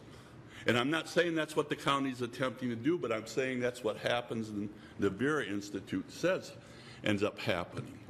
When we overbill, the county has the potential with this in doing a modular system of building the size jail that we can use, looking at what we're doing to eliminate incarceration now and project out with another modular area for a modular that if, as they approach those end times of the agreement and crime is increasing at a higher rate or whatever, then you build that last one.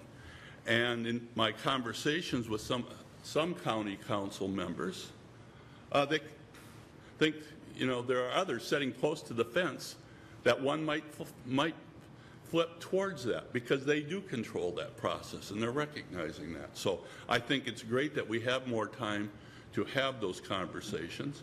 For me, my question's centered around basically that and clearer language on the use of funds for alternatives. And those are my two issues with it.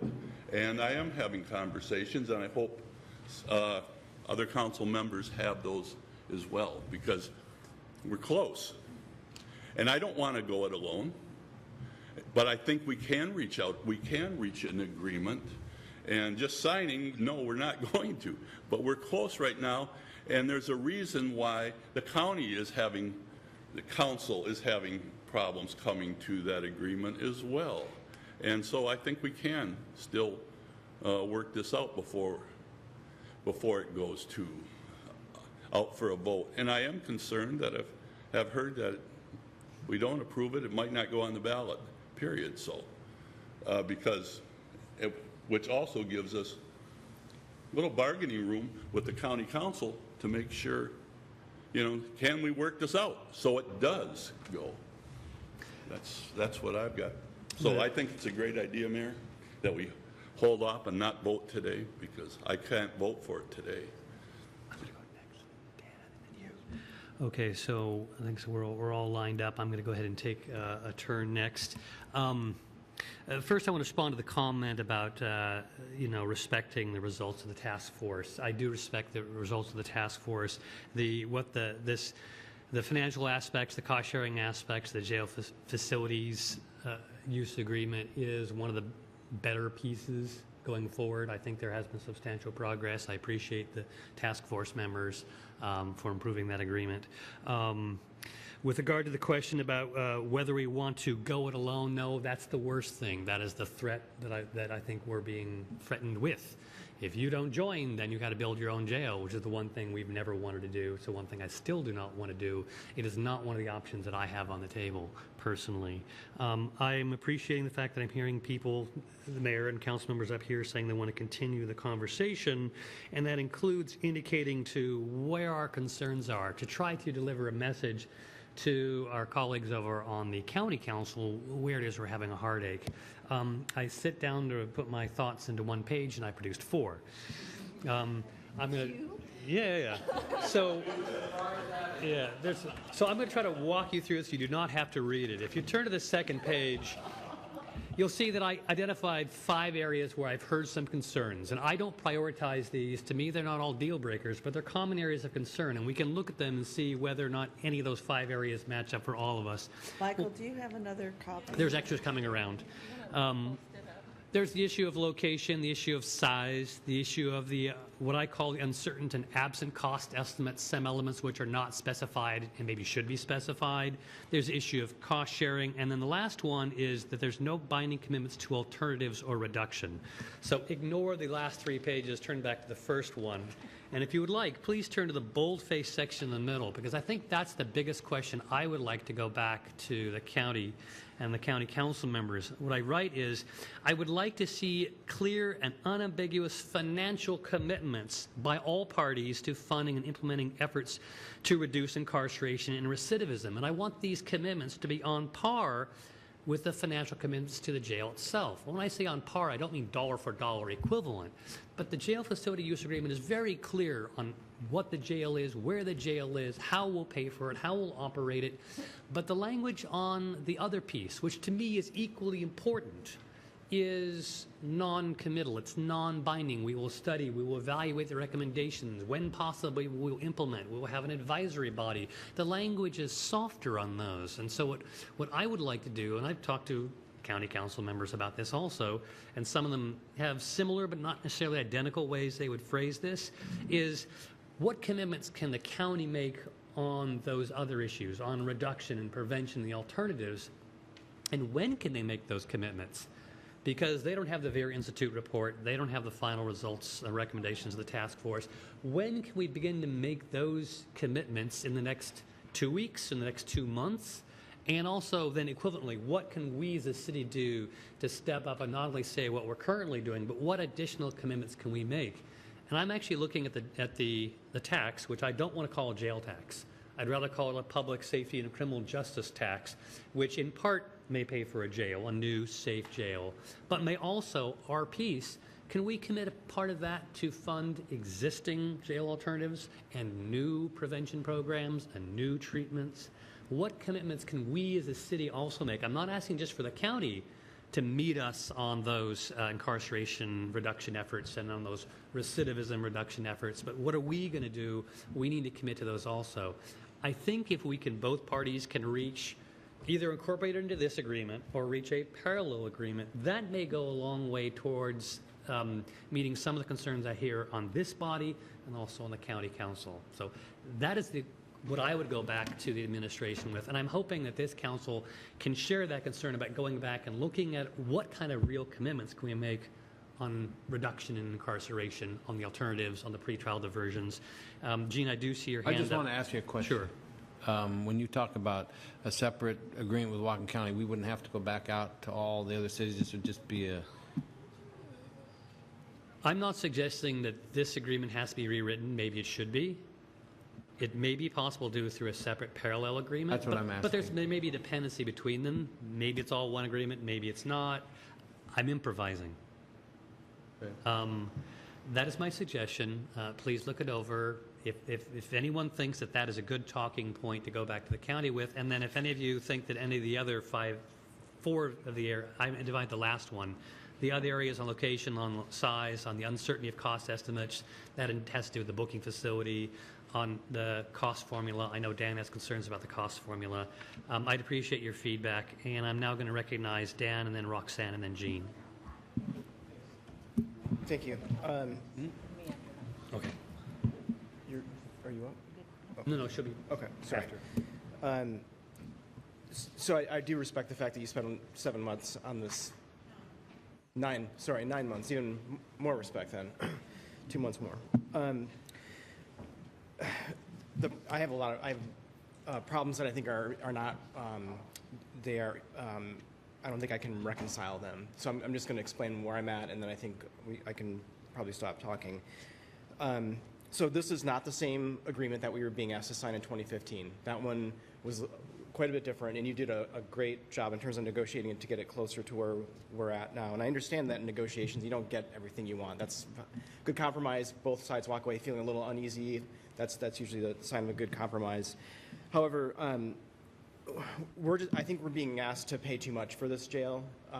What you were able to get to was just under 16%. We used just over 13%. So there's that gap in the middle. It's 3.66%, which equals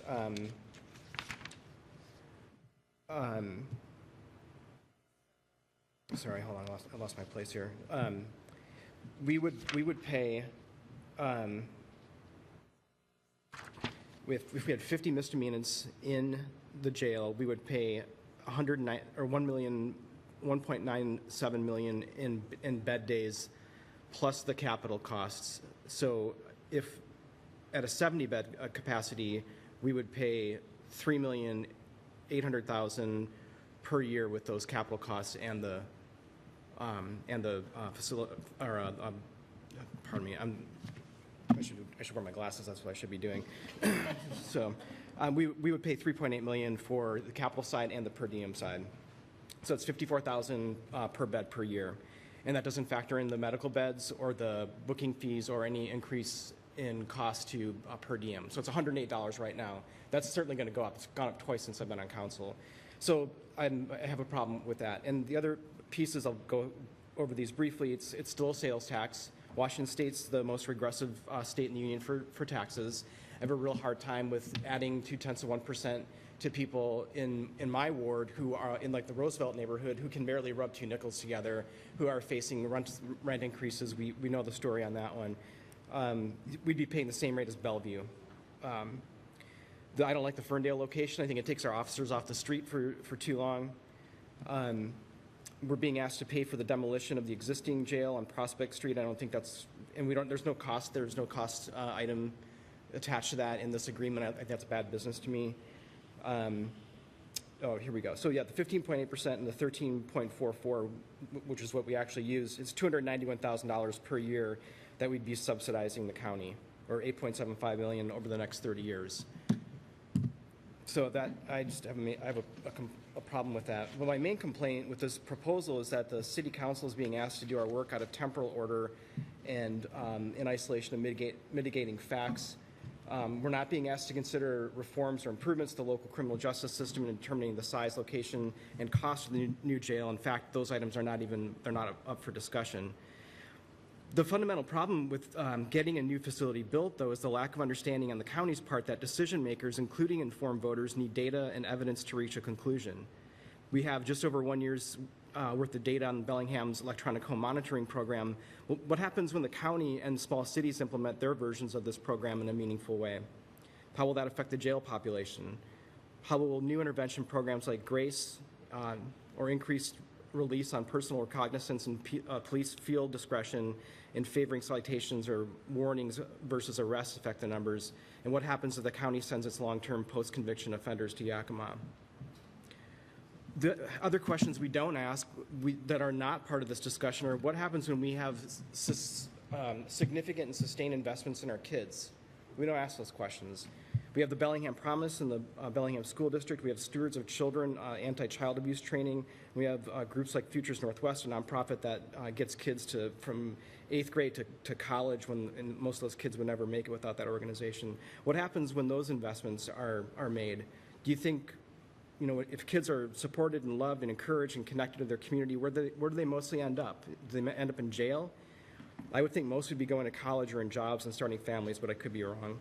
But I can assure you that this part of the conversation is just never factored into any discussion around the jail agreement. It's just not. So I think we're asking the wrong questions. That's one of my fundamental issues with this is we're not looking at the big picture. We look at one part of it and we get stuck on the numbers or the location, but we don't ask the big picture questions. So with all those reasons, I'm unmovable in my position.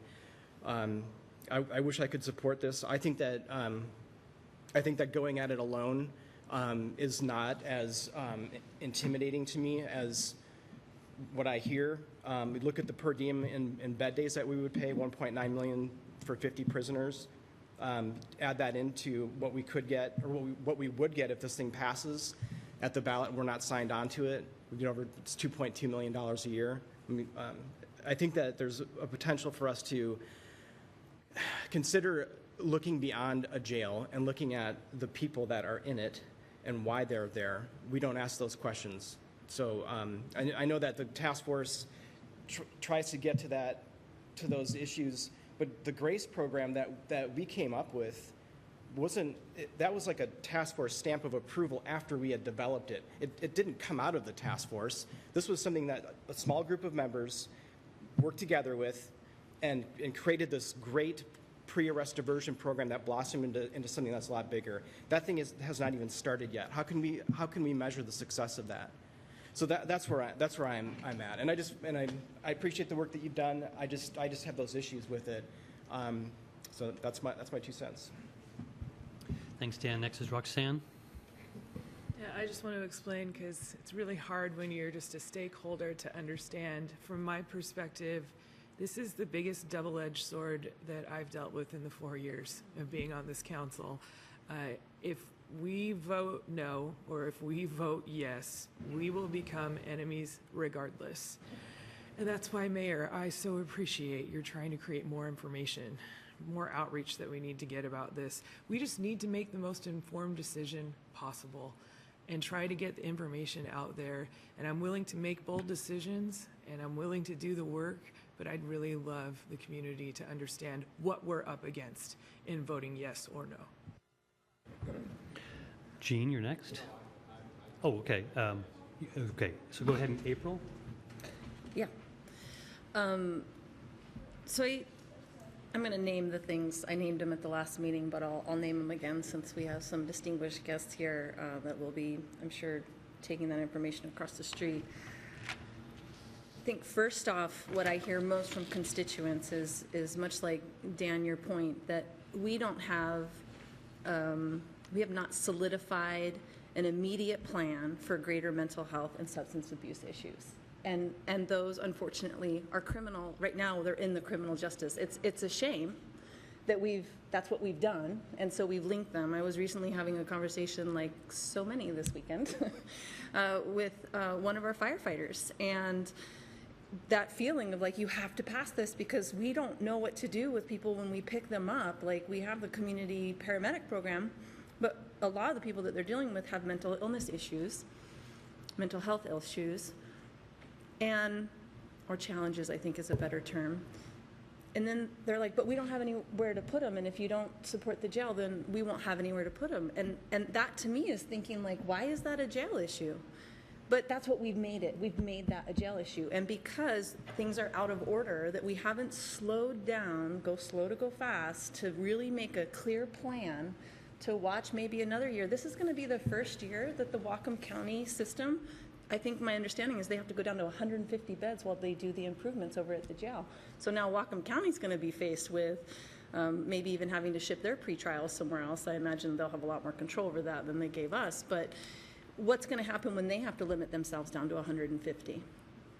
What improvements are they going to come up with that we could also join in and share? So I think when we haven't made that plan, that's what you're seeing the rub in the constituency, is they don't feel like we have a really clear plan on how are we going to deal with, how are we going to help, what systems, we're going to have buildings. I mean, you can only have, 16 beds in a mental health, so it doesn't constitute being an institution. I mean, that's a lot of little buildings. And why should they have to be in the jail? But it is a public safety issue, so you could utilize some of the funding. You also have substance abuse. A woman came, it was at the county council meeting, was saying how she was trying to get her nephew or somebody into substance abuse, a clinic, treatment facility, and there was like a 3-month, like here's a person that's ready to go, and it's a 3-month wait. And having had a brother addicted to crystal meth and homeless because of it, you can't have waits like that when you finally have somebody ready to go. So, sorry, I didn't expect that. That was a really hard time. So, the point is, when you incarcerate people as well, we've talked about adverse childhood experiences, and you're creating a whole new population. And here we have this opportunity. We all have this opportunity to be a leader in this field, and the county council can be that leader. They really can. They can say, okay, here's what we're going to do. We're going to slow down a little bit.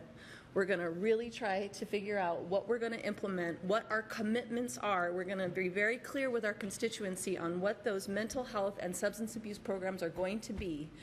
We're going to continue to work on our current jail, and when we understand what that end result is going to be, we'll be able to be clear with our constituents why it has to be this location. I mean, if we don't even know those things, I don't understand, and I think that's where everybody, and I think it's where you're going to see your voters. So we put this forward so that we don't get the blame, the city council, because right now it's set up for us to get the blame, right? We don't push it forward. Then the county council puts it on the ballot, it doesn't pass, and then it's all the city council's fault. So, I mean, been there, done that. So I think that's one, is a very clear plan on the investments that are going to happen if you even currently, and then if you were to go out for the tax, that you're going to be putting into place for mental health and substance abuse so that it doesn't become a jail issue. The biggest reservation I have on this is because we don't understand the impacts of what it's going to be to take our officers offline. I have a feeling that 40% of money that we get, I don't think we're going to be able to put it into as many programs as we think, because I think we're going to be paying for more officers because we're going to have people offline for so long. So yes, there's a conversation in this agreement that we're going to have a Sallyport issue over here where the jail was, so we could have a booking and holding, be able to deal with that and maybe only take once a day. But it doesn't say it's going to be open 24 hours. It doesn't say exactly whenever it's going to be opened. Or is it guaranteed that it's going to be open the day the jail opens? And it also, we don't even know how much it's going to cost to deal with that jail the way it is now. So those, we're just saying, well, that's going to happen, but we don't know. So they put a shovel in the dirt and who knows what they come up against, and a bunch of the money is over there. So there's concerns of what our 40% is going to look like once we really deal with a jail out in Ferndale. All the other implications that constituents have been bringing forward about, well, what is that going to look like when somebody's not just crossing the street? All these other people that are involved in this system, the courts and the lawyers and the judges and all of that, like we haven't even discussed what those expenses are going to be like. So those will be impacts to our community members as well, and we haven't had that discussion yet.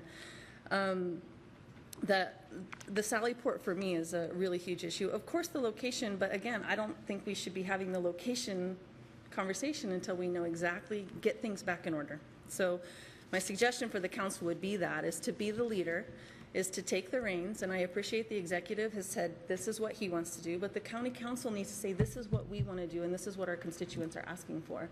And it shouldn't be on the city council. I don't know why 15% of this agreement is us. But yet it's like all our fault whether it goes or it doesn't go. That doesn't make any sense to me. I have a list of my other ones. We talked about them last time. The incentives for decreased jail use, we're going to be successful. I know we will be. I think when the League of Women Voters invited the gentleman to come up from the jail in New Mexico, they have a huge substance abuse issue, and he said when he went out and asked, the majority of people that had substance abuse issues in that jail, at 8 years old was the average age that they were introduced to drugs and alcohol. So what do we do in our school? My kids haven't had one conversation except for with us and the families. We're not talking about that at school. So there's a whole nother issue if we put money into things, and what's that going to look like. So once we do get successful, what are the incentives whenever we don't use all those jail beds, when we don't need 50 beds?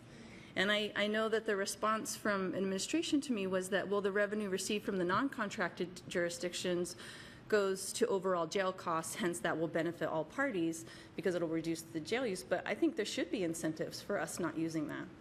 Say we only are using 5 beds. I mean, that's huge. And they are going to have to sell those beds because it won't be functional and it won't be useful for them to be running a jail that's empty. I mean, we've seen those stories all over the news anyway. So.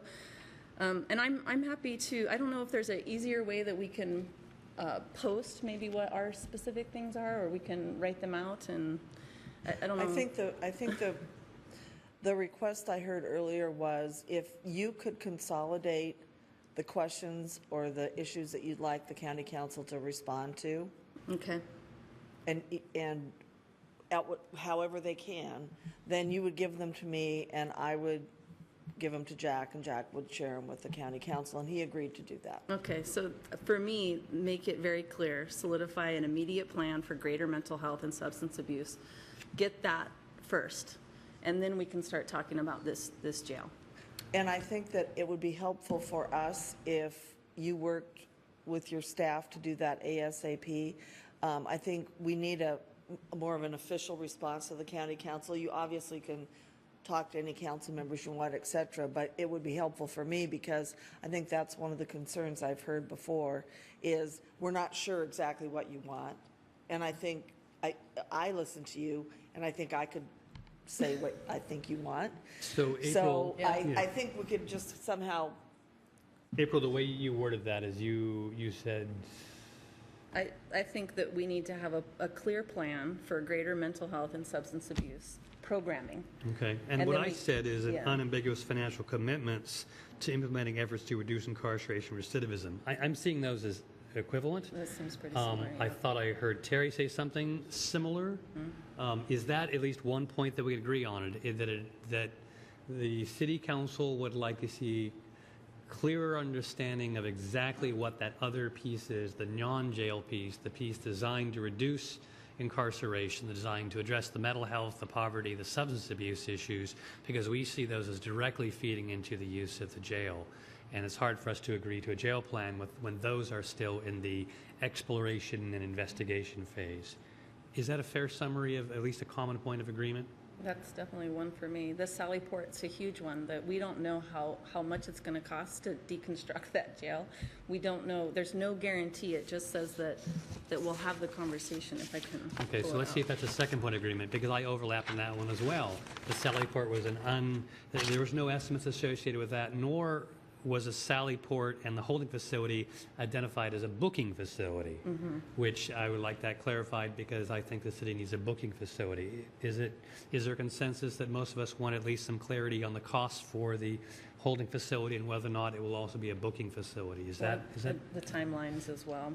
Yeah. And the timeline on that? That would be available and open to us. And when that would be yeah. available to us in the jail process? Is that at least a second point of clarification, discussion? 2. Okay. Are there any other common areas? Because I totally agree that so many things are out of sequence in terms of having the recommendations from the Incarceration Reduction Prevention Task Force and the Vera Institute, and we're running out of time, right? And then it feels like things are kind of out of balance. I'm trying to restore sequence and balance. Pinky, I see your hand up. I was just going to make a suggestion that maybe we all take our thoughts, because I don't think we're going to be able to work all of this out right here, right now, and work with, I'm guessing Mark Gardner might be a good point person for us to consolidate all of our things and then work with the mayor's office. Could we do that in a timely manner? Because I want to slightly disagree because we can't have a 7-way conversation except here. So if we can reach a little bit more agreement, that'll make the process you're referring to easier. Where's the overlap? For example, on size. Do only 2 of us want to push on size, or do 6 of us want to push on size? Well, or location? I guess what I'm asking is that we all send our information to Mark and he can consolidate the thoughts, not an exchange among us, but all send our individual concerns to one point person who can consolidate those and then send them back to us. I would say we don't have time to do that. Okay. I would hope that partially, Pinky, it's because I think it's important that the public hears the debate that we're having on this. This is the biggest thing that I've probably been involved in for a long time because it's all the things that Dan said. I mean, those discussions have happened over and over and over and over. So those are, nothing new. But because it's so important and because we really do want to prevent as well as react to what goes on in criminal justice and mental health and substance abuse in our community, I think we need to focus our questions, because we're not going to probably completely renegotiate this whole thing. So we need to focus either our questions or our goals for an agreement, and then we need to get it to, I don't care if your internal process for doing it, but I think it would be a good thing if we could think about this, and when we come back tonight, maybe we'd have our top priority goals or questions to ask so that we could get this to the county executive as soon as possible. And we can also share it with the council members, but I think it's important for the administrations and the councils to be on the same page. Well, we have two areas where we're on the same page, but there may be more, or maybe there won't be more. Location.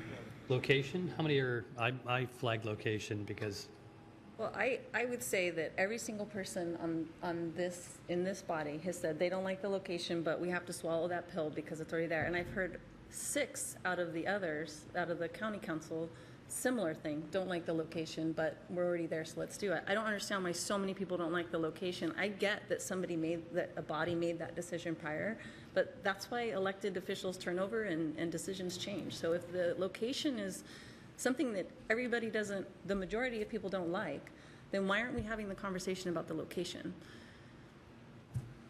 I'm happy to bring up location again. That's at least 3 of us. Gene? I think, with all due respect, that's a moot point. It's done. They've spent I don't know how many millions of dollars on that over there. I mean, we're going to go backwards here. I think we need to individually get our questions answered, because I'm perfectly okay with what we negotiated and what we did. That's just me, but everybody else has questions.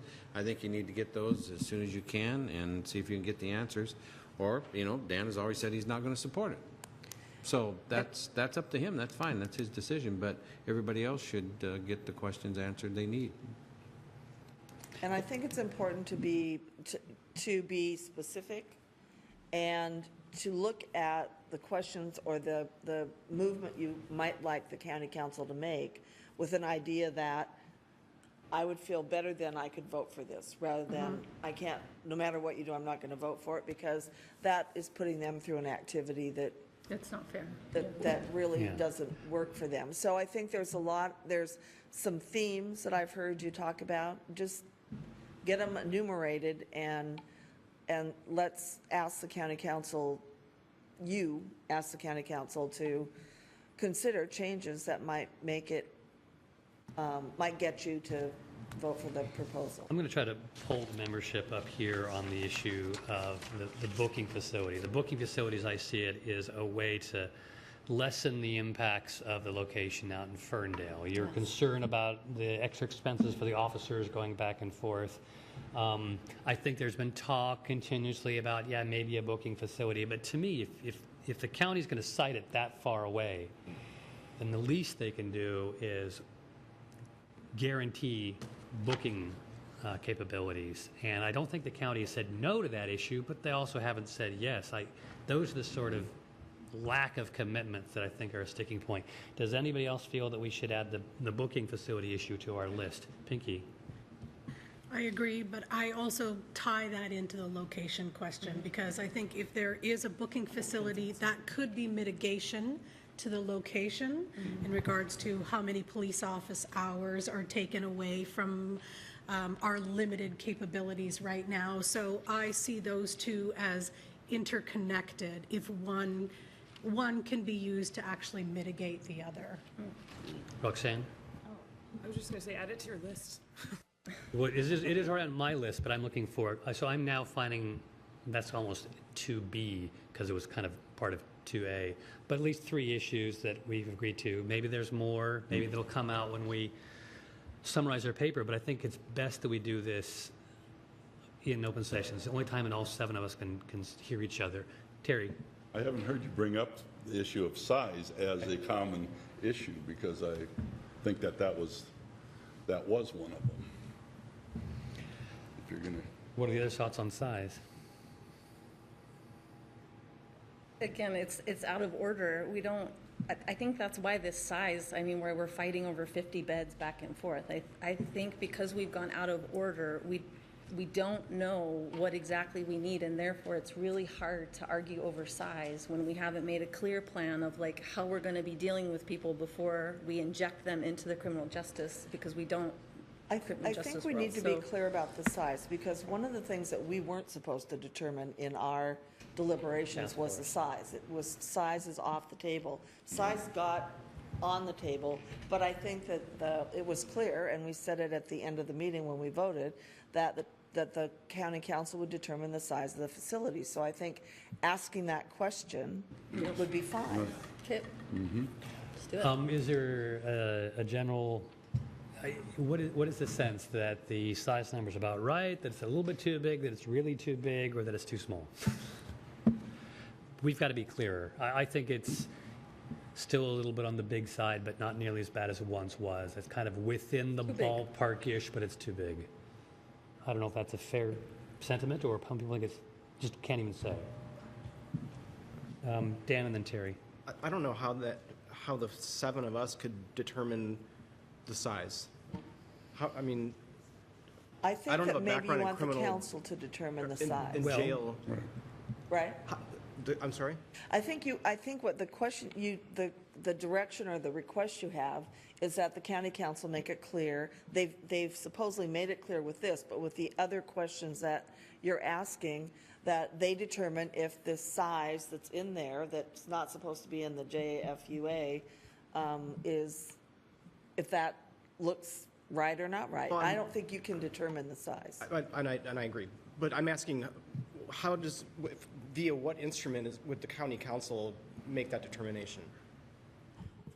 Well, I think that it would be a little bit difficult because you haven't figured out how many people you're keeping out of jail by other things you're doing. But the way this has been set up, it wasn't set up that way. And I think the county council needs to decide if they're comfortable with the way it was set up or not. Terry? We're being asked to fund a jail and somebody is determining the size, a very big jail. So why we would think that the county council can't make that determination and get that information with it, it's beyond me. I don't know why we would think not, that wouldn't be. The fact that it was off the table to begin with has been one of my big problems, because where does all the work that we're doing for incentives going towards? And you build this bigger jail, and you're doing this other work, and it's not filled.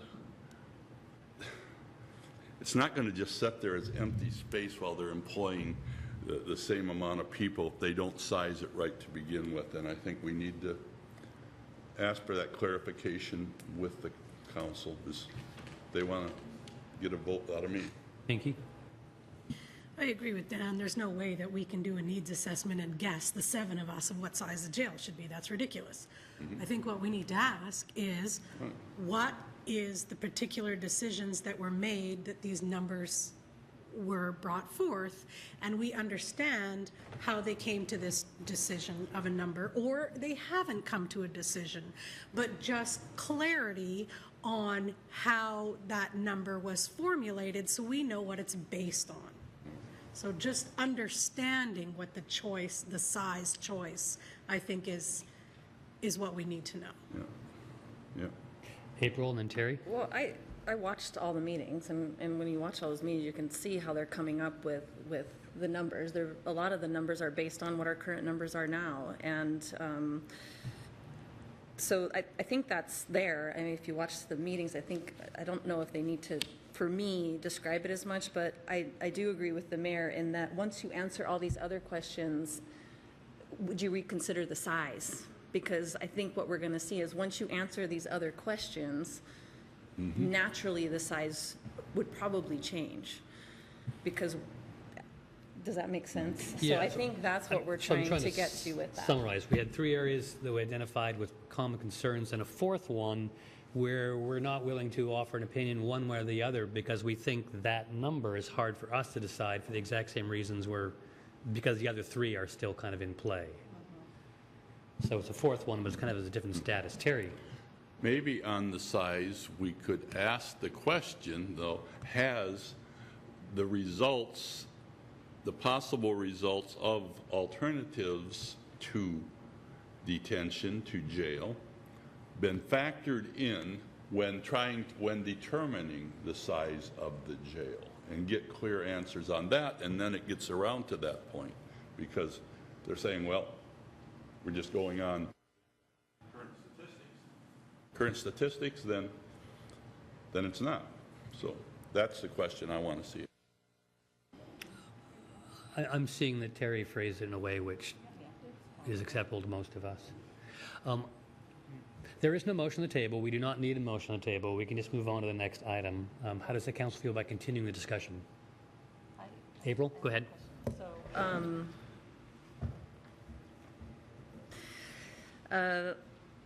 see, where was I at on this? The other one that I brought up a couple meetings back, or maybe even our last meeting, was, and I sat down with Peter, so he helped me, it's the pretrial, because this has been a pawn used, and I haven't liked it, where we're sending, and we learned from Darlene and Judge Lev on the situations when we're forced to take somebody who's really in a crisis moment and get them in a van and ship them across the mountains, and it's completely inappropriate, and these people are innocent until proven guilty. So I do see in the agreement, if it were to pass, that in that moment, we kind of start treating the pretrials equally, and they, hopefully, what I understand in this agreement is that they will get preferential treatment to always be in the jail first before we start having to ship people out if the jail's too small. My concern is that we had an email, it sounded like, from the sheriff, or you had an email that said they're going to be trying to prioritize keeping the pretrials because they're also going to have to be dealing with this. So I think I think the proof is, it's going to be very interesting, especially as the jail beds are limited down to what I think is 150 while they're doing, while they're fixing the jail on, are we really going to be able to have our pretrials at that jail? So that'll be an interesting thing to watch, and I think, Peter, you felt really that it's, with all the language in here, it's pretty strong, but I've seen that played before on us, and I just really want to make sure that doesn't, because that's totally inappropriate. But April, I think if you ask for the equity issue, if you say all inmates in the jail will be treated equally based on conviction and not residence, Yeah. you're basically covering that. So it's you look at the jail population, not who comes from what city. Yeah, and maybe that's a separate agreement that if we can come to some clear understanding on this with the things that we've asked for, that there's some type of resolution, something that the county council passes that says, from this point in perpetuity, even if this jail tax doesn't pass, that we're going to have that equality or that equitability in looking at the different, whether you're convicted or not convicted. So that might be a nice olive branch from the county council to develop something like that that gives us that security. I would just ask for the county council to address that in your questions. Well, that's another question. I was summarizing, so if you could put that in words, because I don't think I can. Yeah, it's ensuring in perpetuity from here forth that pretrials get priority to jail facility. And I guess I'd say that a potential little bit broader question is that we would treat everybody, all inmates in the jail, the same.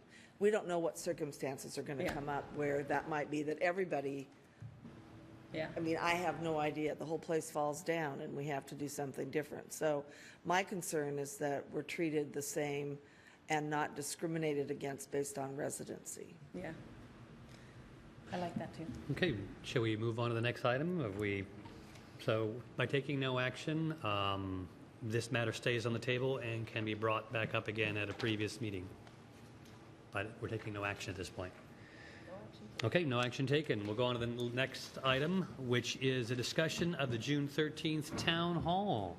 The City Council invited community members to participate in a Town Hall meeting regarding housing, which happened when we took place on June 13th, where a panel first presented, then responded to questions, and then the council heard public comment. Today, the City Council will discuss the results of that Town Hall Town Hall meeting. What we have in our packet is a summary of the questions that were available at that meeting. What we do not have in our packet, because it's just in draft form, is kind of a summary of the content of the comments that we received. That was summarized by our policy analyst, Mr. Mark Gardner. It's in draft form. I think we should at this point kind of debrief from the town hall, but to really have a discussion of what we learned or what we want may be a future meeting. Who'd like to? You can go. Dan? Well, I thought it was going to be a disaster, quite honestly. I thought it was going to be pitchforks and torches, but it wasn't. It was good dialogue, and I think there was, I think, helping to frame the issue in the beginning with education and having a sort of semi-diverse in terms of at least the where the panelists came from and their roles in the community is a good thing. And I like the fact that we did the public comment period in the end.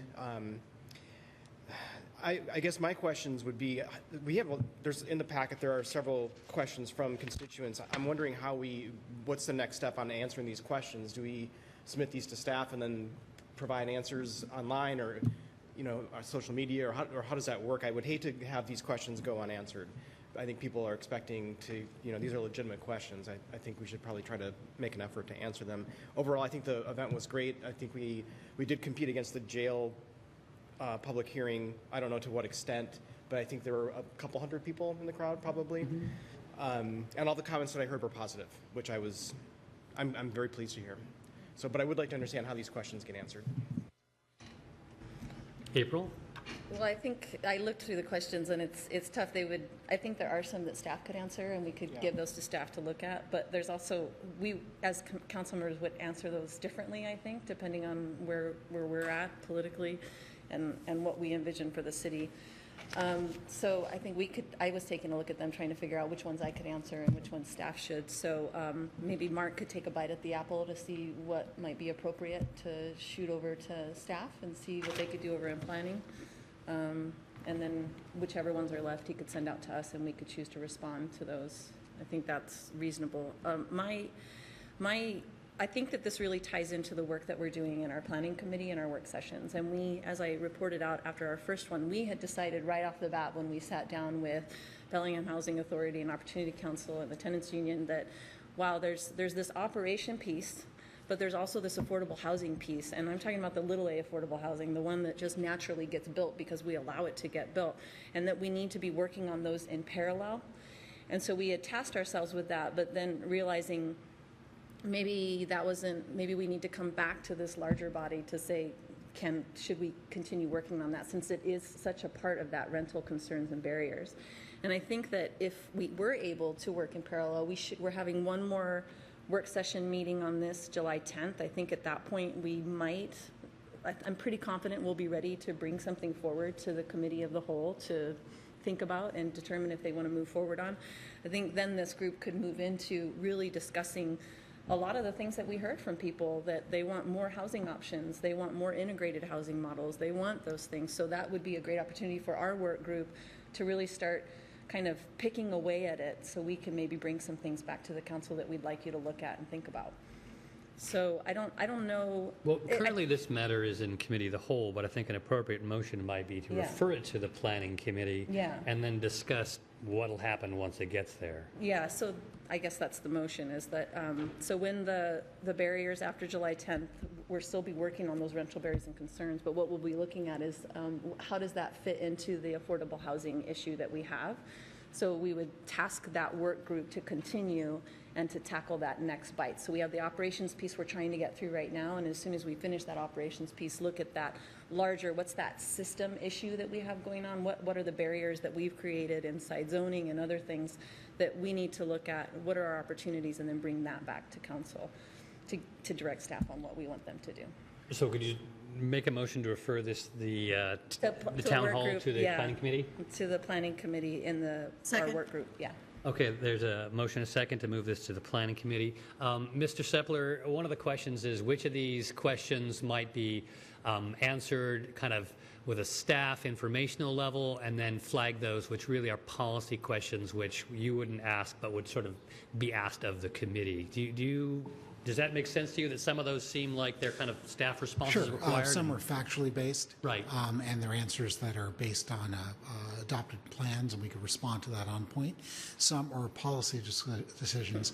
I suggest I could work with your legislative analyst to help figure out which ones are best for us to respond to fact-based, and the ones that are policy bring forward to you with perhaps some framing on what our current policies are or the bookends of our policy. Maybe in the work group. Okay, so that, Roxanne?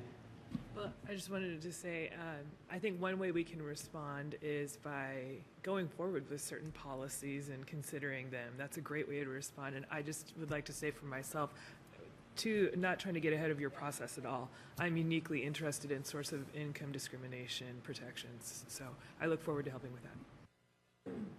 Gene? Yeah, I would like to hear from Rick. Before we make a decision to refer anything about housing to the planning committee, I want to know, you know, your department's working on a lot of issues. The planning commission's going to be getting, I don't want to overlap things that you're bringing forward to us either the end of this year or next year. So, I mean, I don't mind looking at anything on the committee, but I want to make sure we're not going to be interrupting anything you already plan on bringing forward to us.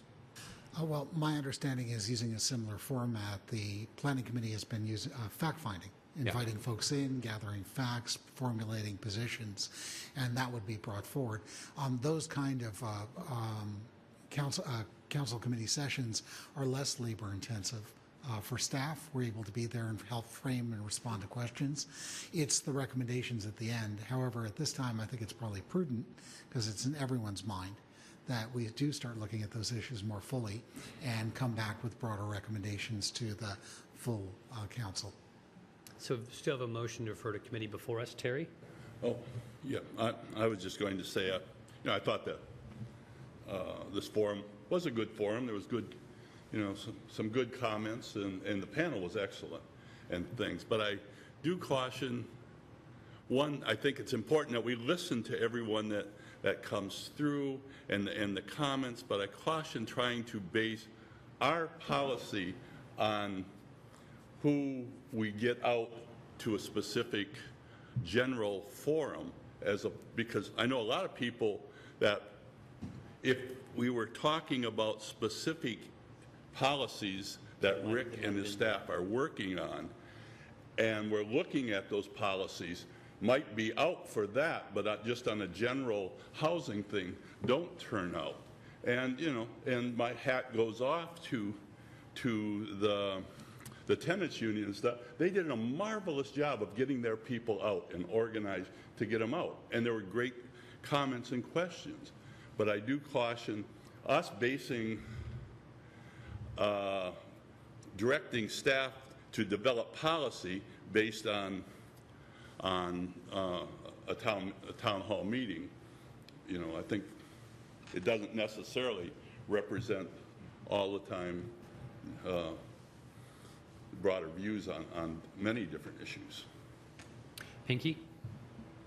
I thought the town hall was very encouraging, and I thought we heard from voices that we have never heard from, not the typical people who come to public comment over and over again. We heard from a huge expanse of people, and that was amazingly encouraging, especially to hear that many people say, we want change, we want to move forward, we want solutions. I completely support the work that has been happening in the planning committee right now, and I absolutely support us continuing that because it allows for us to look at the barriers that are stopping us in our solutions in the city, and that's what we need to work through. So I encourage we do that.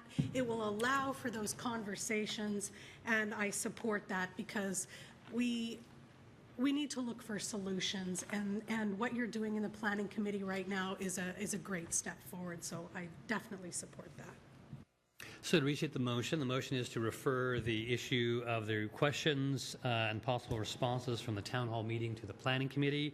That will include both a summary of the comments as gathered by Mr. Mark Gardner, as well as planning staff working with Mr. Gardner to identify factual answers to those which have factual answers to those which actually have factual answers, and then to highlight or frame, as Mr. Seppa said, the policy issues and those which are policy questions. So the motion was to have the affordable housing, so task that to the planning committee. Yeah, not this other thing Rick was going to work with Mark. That's a separate. They was going to work with Mark to figure out what they were going to answer and then send to us the ones that are or more Yeah, for us to be that's answering right. individually. Oh, I The see. motion was to move this affordable housing conversation of what are those barriers that are out there, what are some opportunities the council could look at, and does the council even want to look at them? So that's what I'm asking. What I guess I'm saying is the factual answers should be included in the record when that meets, but I think what you're saying is the focus of the discussion, however, won't be on those, it'll be on the other ones. Yeah. Hey, Hi, George, I think you've got. okay, we got it now. Any further discussion of the motion? All those in favor signify by saying aye. Aye. Opposed? And I assume that'll be the latter part of July or whenever time permits. Okay, thank you very much. We'll now move on to minutes for, sir. I just want to really hand it to Marie. She did a great job, and she Oh, was great yes. up there speaking on that too, so Yes. good job. Everybody, it was a great night. I agree. Minutes for approval, we have one set of meeting minutes from June 5th. Second. We have a motion and a second to approve the meeting minutes. All those in favor Wait, signify. hold on a second. I had one change. Oh, thank you. Yep, one clarification. Sorry, I'll find what page that was on. Ooh, okay, under older new business, the motion, Pinky Vargas, Roxanne Murphy moved to sign onto the open letter, that it should say open letter, insert, "We are still in," written by the Bloomberg Philanthropies. That's the name of the document we signed, so if you could insert that, that would be great. Thank you. Okay, good clarification. With that one clarification and amendment to the minutes, is there any further discussion? All those in favor of approving the minutes as amended signify by saying aye. Aye. Opposed? Okay, items for old or new business. Any appetite or energy for those? You don't have to. Okay, so there is no executive session, but before we adjourn, I would like to say that under third and final, there are some comp plan amendment items, but that actually is a scheduling problem. We only approve comp plan amendments at one time a year, and there's a third comp plan amendment not quite ready yet, so we will not be voting on those third and final. We'll wait and vote on third and final when the third one is ready to join these two. Okay? Seeing no further business, this meeting is adjourned. Get all the jail calls.